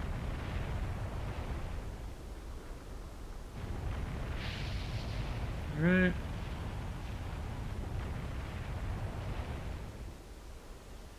Run! As fast as you can!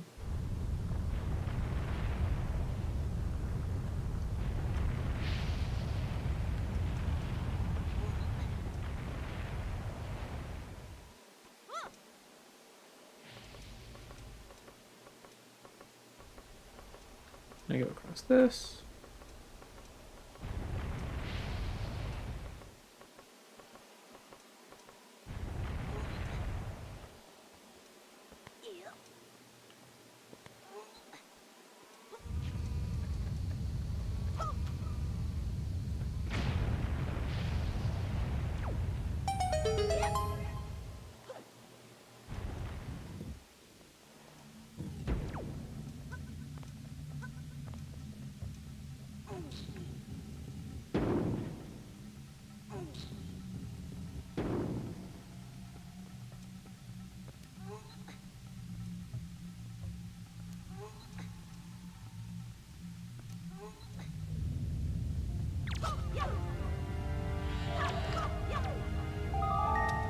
Hello?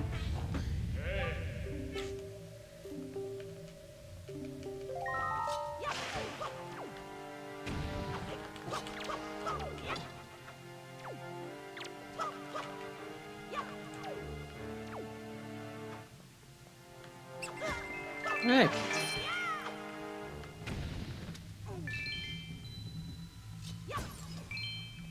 Honey.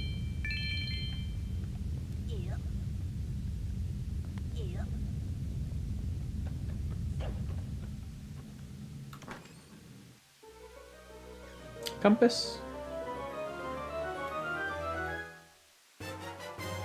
Yeah.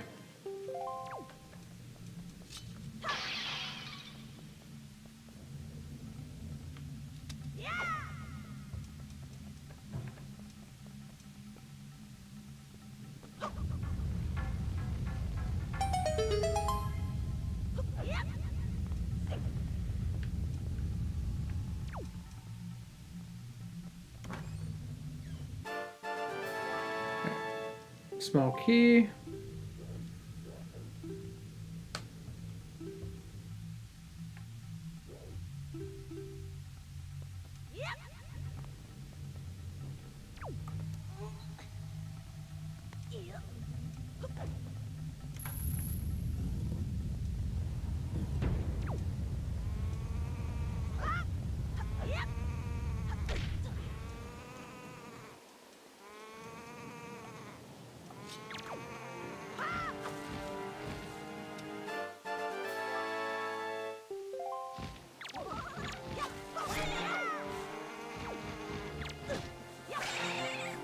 Goodbye.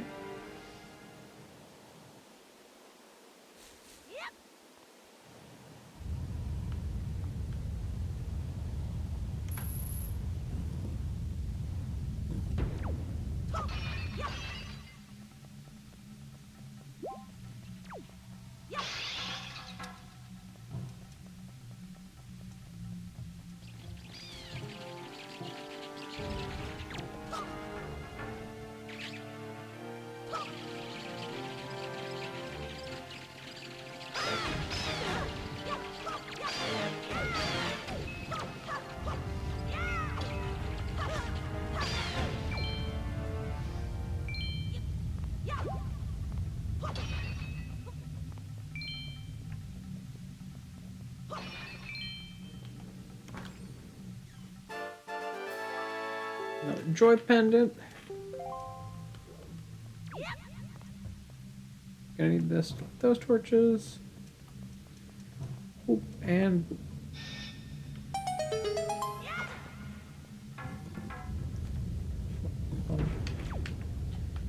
okay, I need a bomb to break that.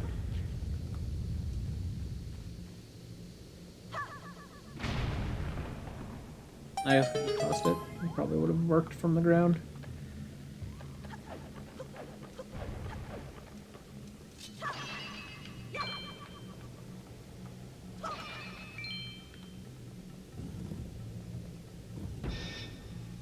Bro, were you A-posing? You're totally A-posing.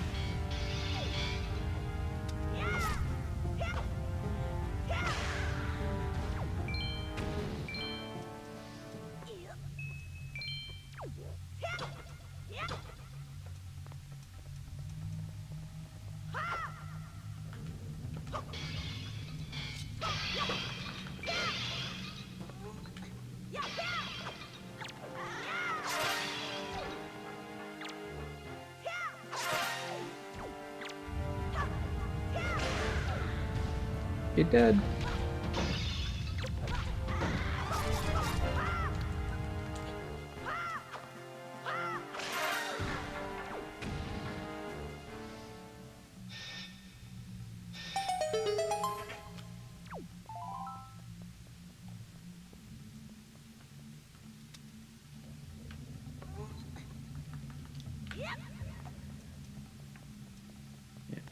Here, it's like this. Take my prize.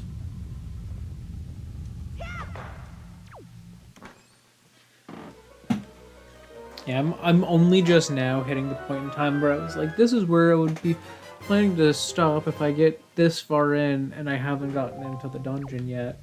Meanwhile, here I am, like, almost halfway with the dungeon. 20 minutes into it.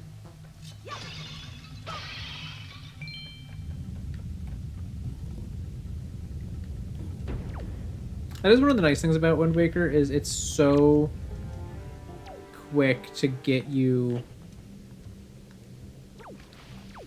to the point where you do stuff. You know, Zelda games can sometimes be a little slow to do that.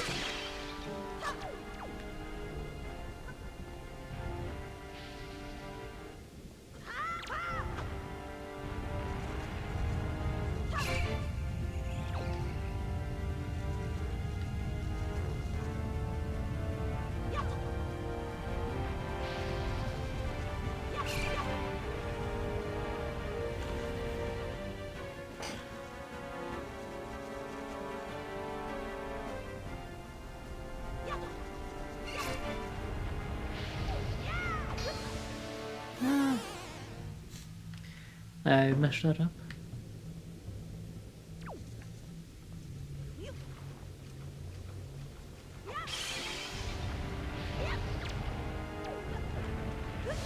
No! No! I rolled. I didn't want to roll.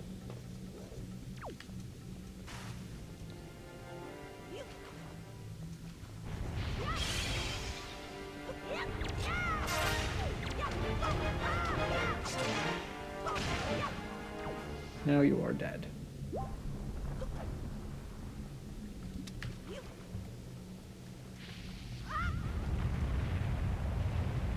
Okay.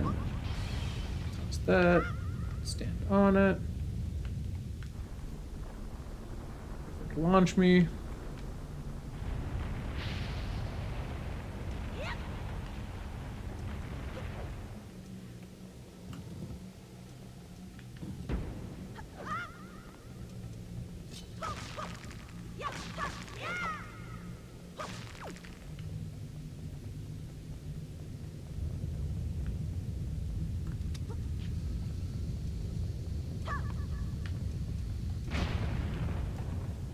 Okay, that pot. And this one.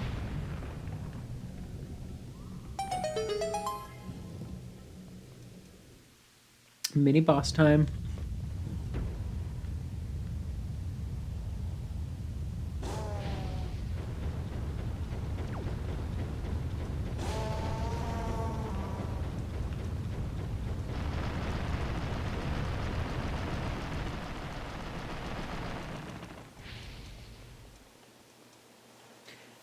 Hello, friends.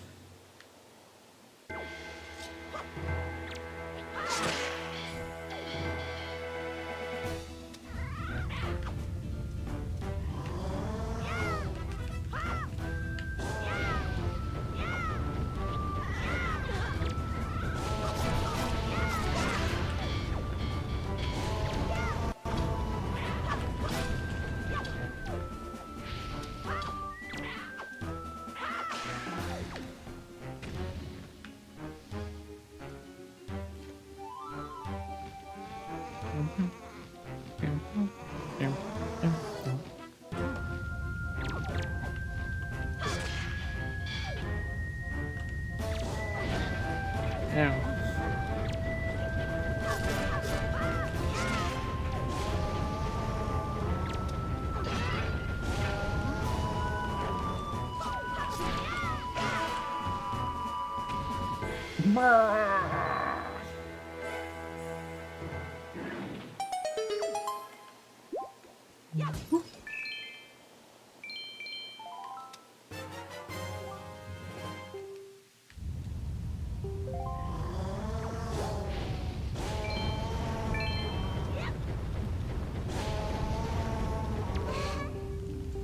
I did.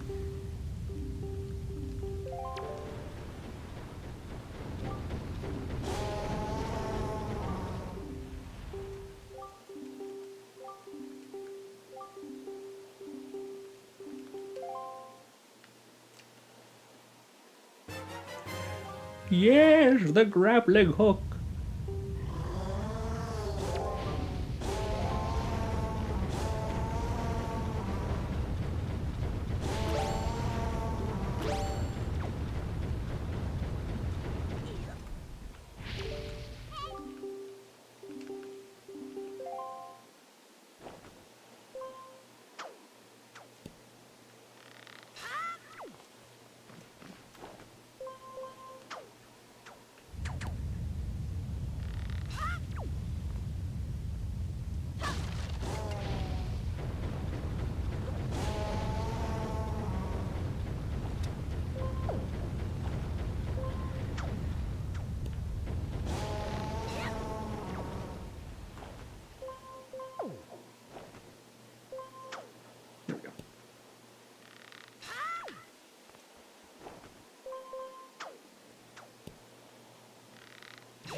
Of course, I was moving so that I ended up falling into the lava.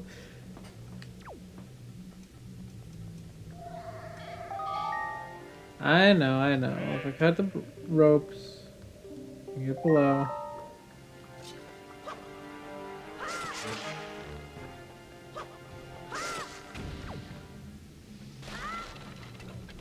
No! Oh, I keep messing it up.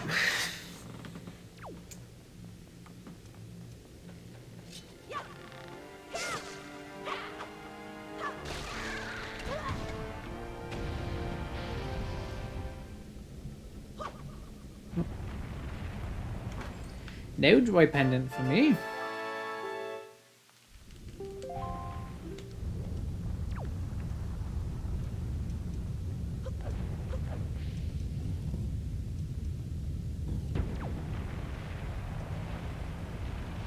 Oh, that's awesome. And then that takes you right into this room where where you just learned.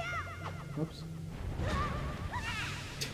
You just learned how to cut ropes with like a bridge. Now they're like, okay, now cut these ropes. There's a spiral on the ground to tell you to use your spin attack. Just get yourself in position. Spin attack. Now you've made an elevator.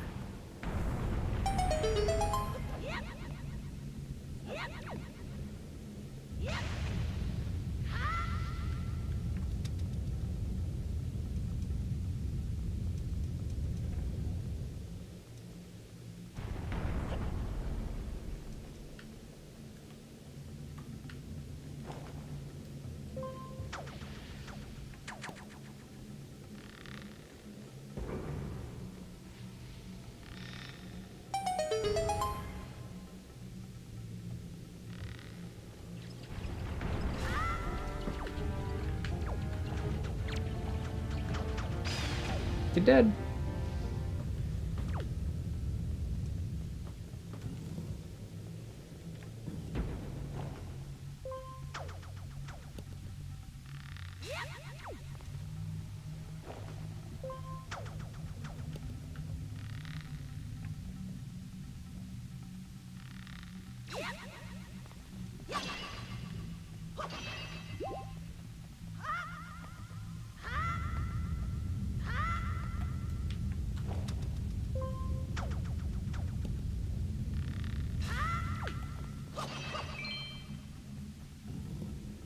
Okay.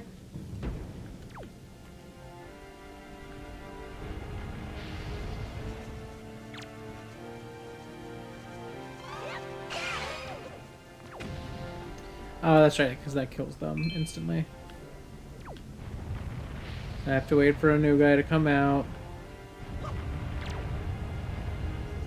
Hey.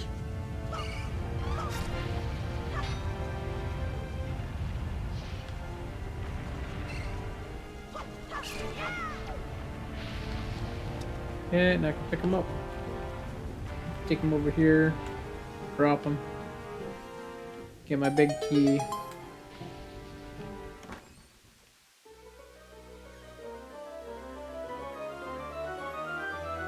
And I can skedaddle.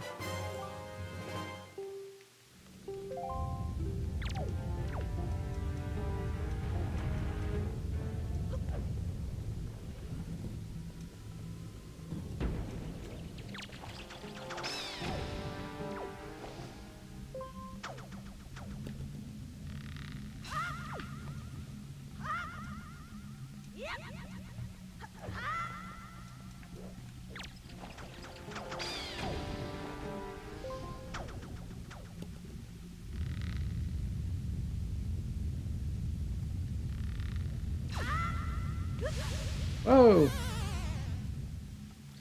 I don't know how I managed that.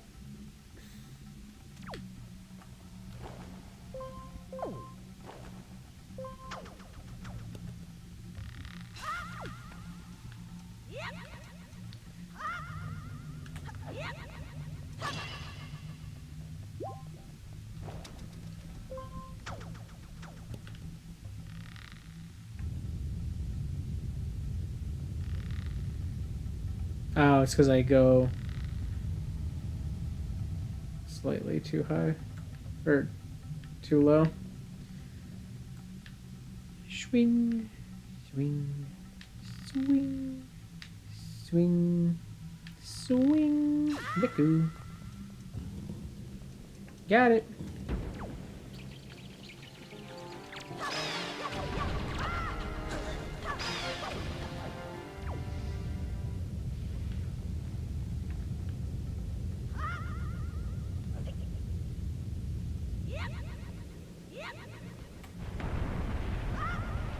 Take me back up. Take me back up.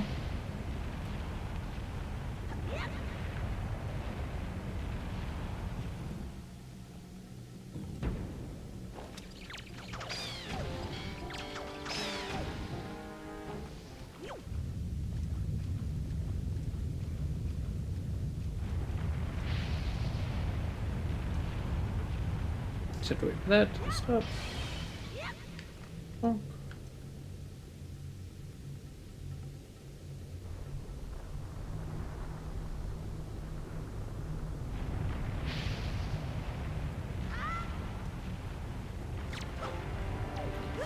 No!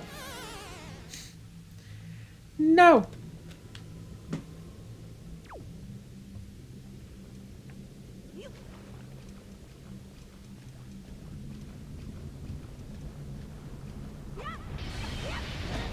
No! I was hoping I was able to go fast enough to do it in one cycle.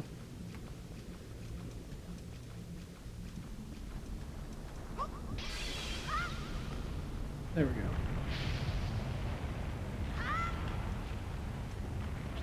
Oh, it takes me up on the side that I needed to be on.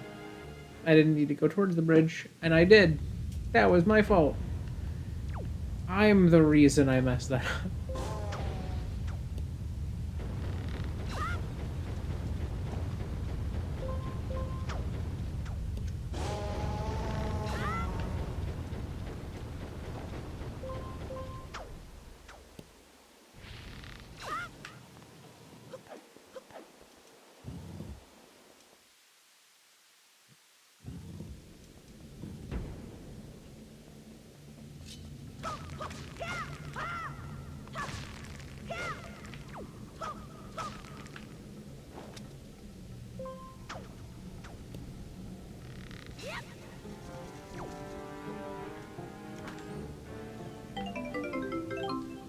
Ah.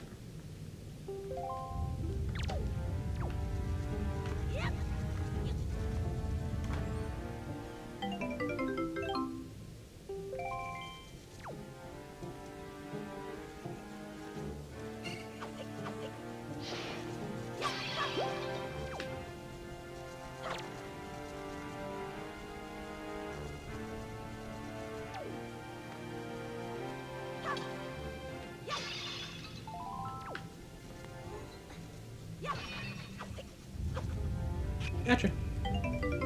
Sad fairy.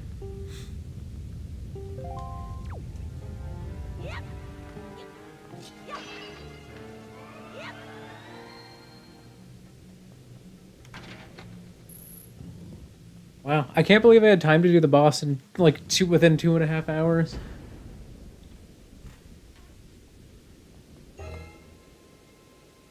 Oh.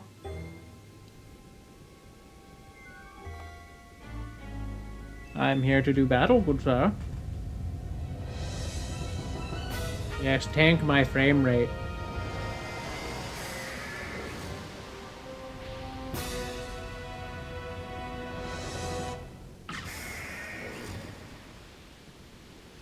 Hey, friend.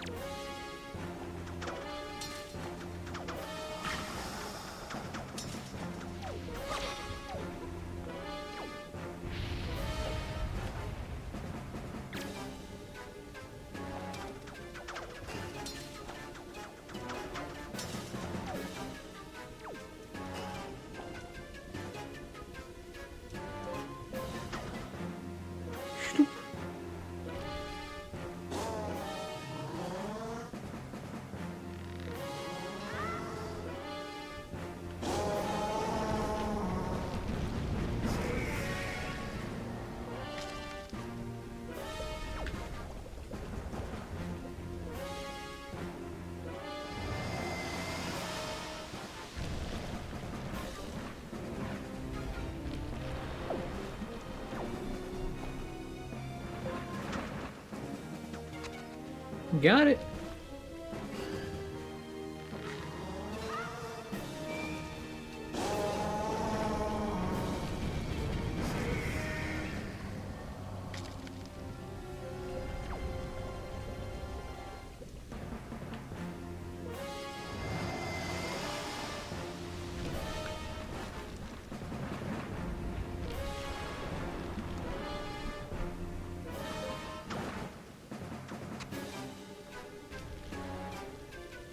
Whee!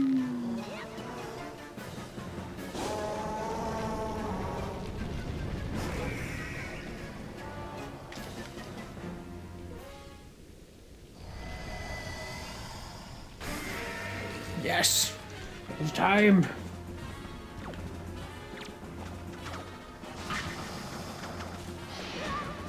Now. Now.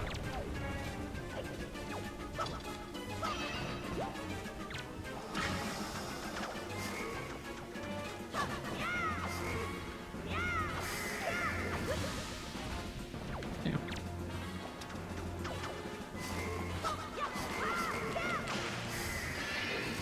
And he's dead.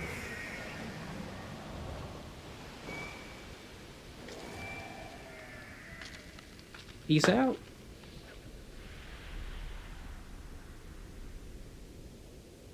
Oh, I love this game though. Like, it's so fun. It's like,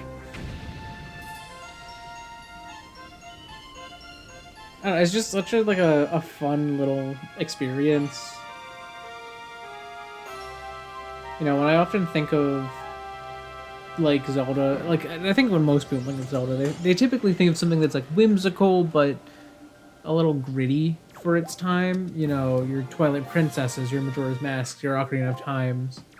Um, you know, things rarely returned to the form that they were in with like, you know, the Link's Awakening and you know, Link to the Past and all that.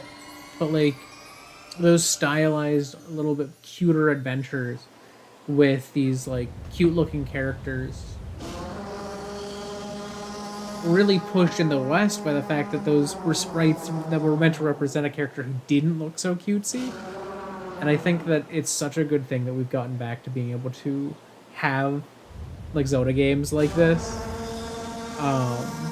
you know, in an older like style of, you know, like the character looks cute even though, you know, they don't even represent like an actually like really cool looking guy now. Yeah, look seriously. I think that what they need to do is they need to go all out on like Wind Waker styled games. They need to like just remake all of them.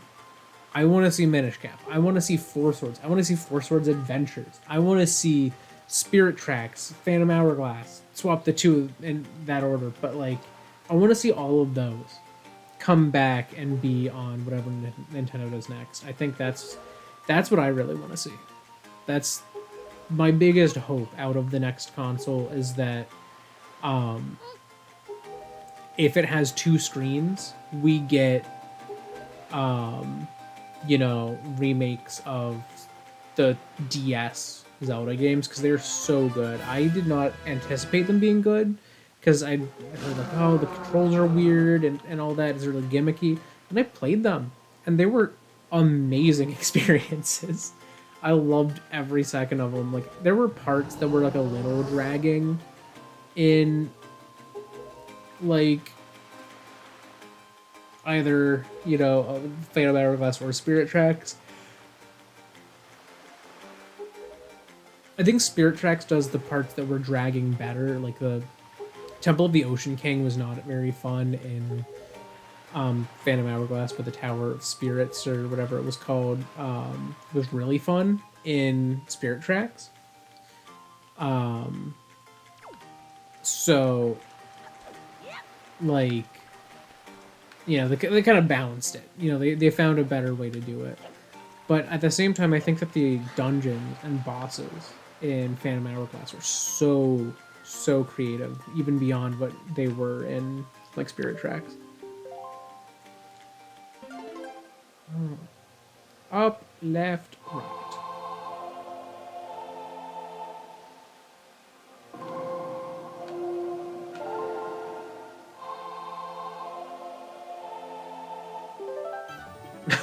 Fair enough. Wait, can I?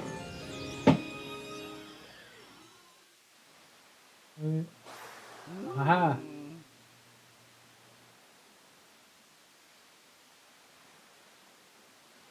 Whoa. I didn't know they added a new tier of moderation. You're standard mod though. I hope everyone else is, because I don't know. That was the plan from the start, is basically what standard mod can do. And now, congratulations, you've been modded on your alt account now. Hello, Zephos. I had a feeling, though, to be fair, when I saw Train Zelda,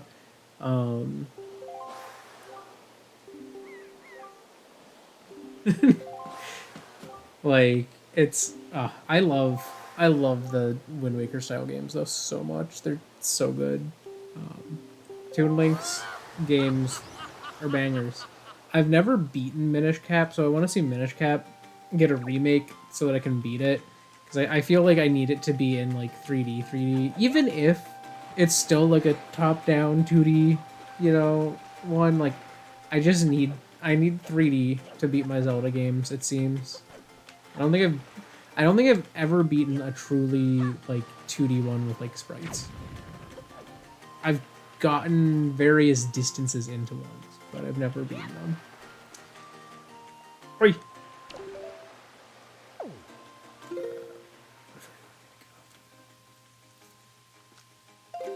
West.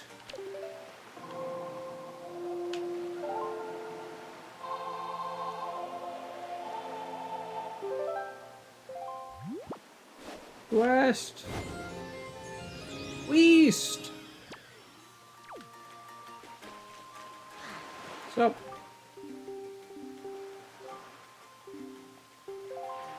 No, I go west. Won't let me in unless it goes south. Okay. Fine then. South it is. Honk.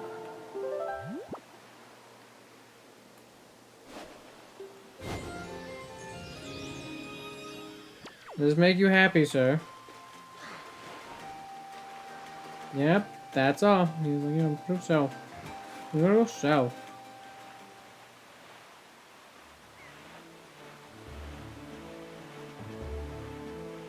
Can I change the direction now and make him go... Oh. Fishman! Fishman is here!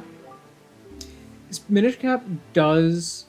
Yeah, no, literally. My like, top-down style is influenced heavily by Pokemon and by Four Swords, which was in the Minish Cap style. Like, the sprite work's beautiful.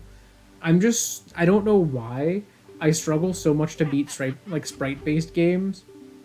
I got really far in Minish Cap. Like, I had it on Game Boy Advance. I got through to the point where I needed to collect the books, I think. And I got lost trying to do that. Like, I couldn't figure out what I needed to do to get one of the books. And I just stopped playing. And then I got almost to the same point on the 3DS when they released it on the 3DS through the Ambassador program. And it was so sad. Like, I love that game, but I think if they were to do a re-release and it was the only game I was fully focused on, I would probably be able to beat it.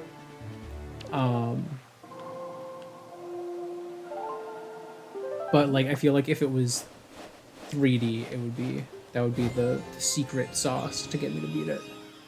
Yeah, no, literally, like, just do a Link's Awakening with it. You know, maybe slightly modernize a couple bits and pieces. Just make a good game from an already good game. Yeah, I'm going back to Windfall. Not that I'm gonna actually do anything with it, but I'm gonna try to see if I can get the Swift Sail now. And if not, I'm gonna have to get all the way back. See, I considered it, but I knew what would happen if I did. So I've been prioritizing other games that have been recommended and I've been able to play, but that is one that I should do someday. Should actually beat Minish Cap. I got sucked into its gachapon system. That was the biggest thing. I got so sucked into that.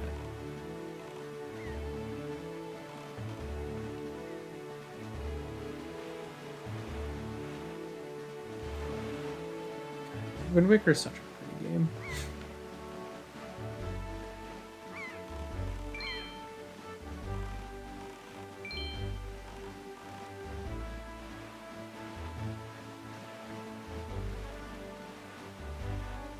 Now imagine this game with hyper-realistic graphics and actual ocean physics. It would be the best game ever.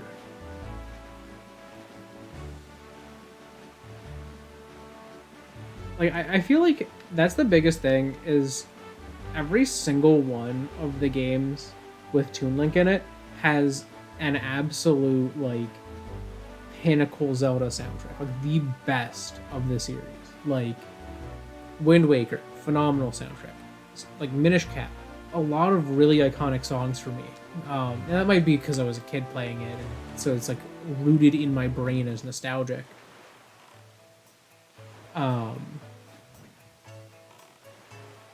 But, like, I don't know, it's just such a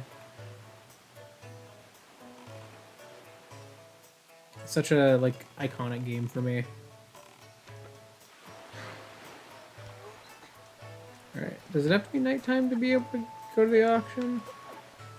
Or am I allowed to do it during the day? Let's find out. Do I have to leave? Or is this the picture shop? This might be the picture shop. Is this the auction house? Oh, it is. Okay. The auction's not going yet.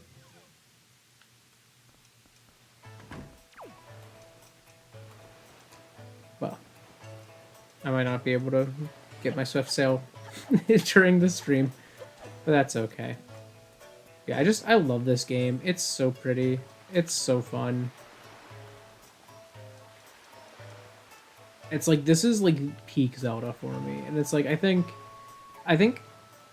Zelda in general is like peak Nintendo, but like, oh my god, it's so good. Yeah, I don't think I think Koji Kondo like mostly retired after that. Well, no, because he did do Skyward Sword. I think Skyward Sword was after Spirit Tracks. Unless I have that backwards, I don't remember exactly. But yeah, no, it's like these games, phenomenal music.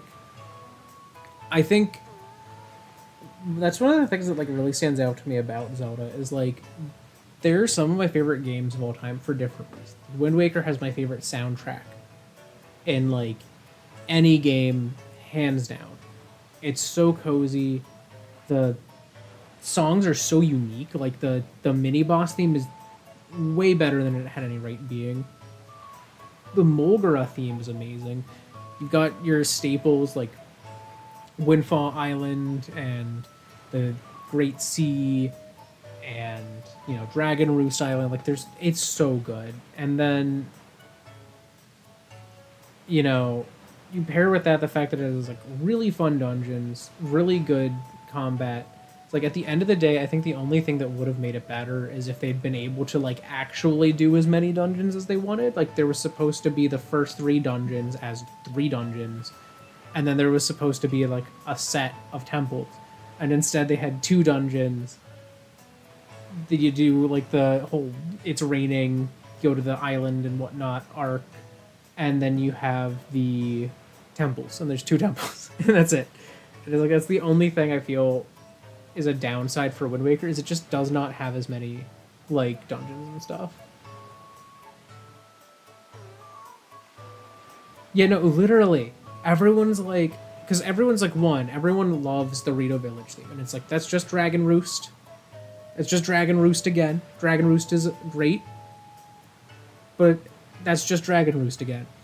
And then the Kolgara theme is like a mix of like Mulgara, Dragon Roost, and like a bunch of other stuff, and it's all Wind Waker.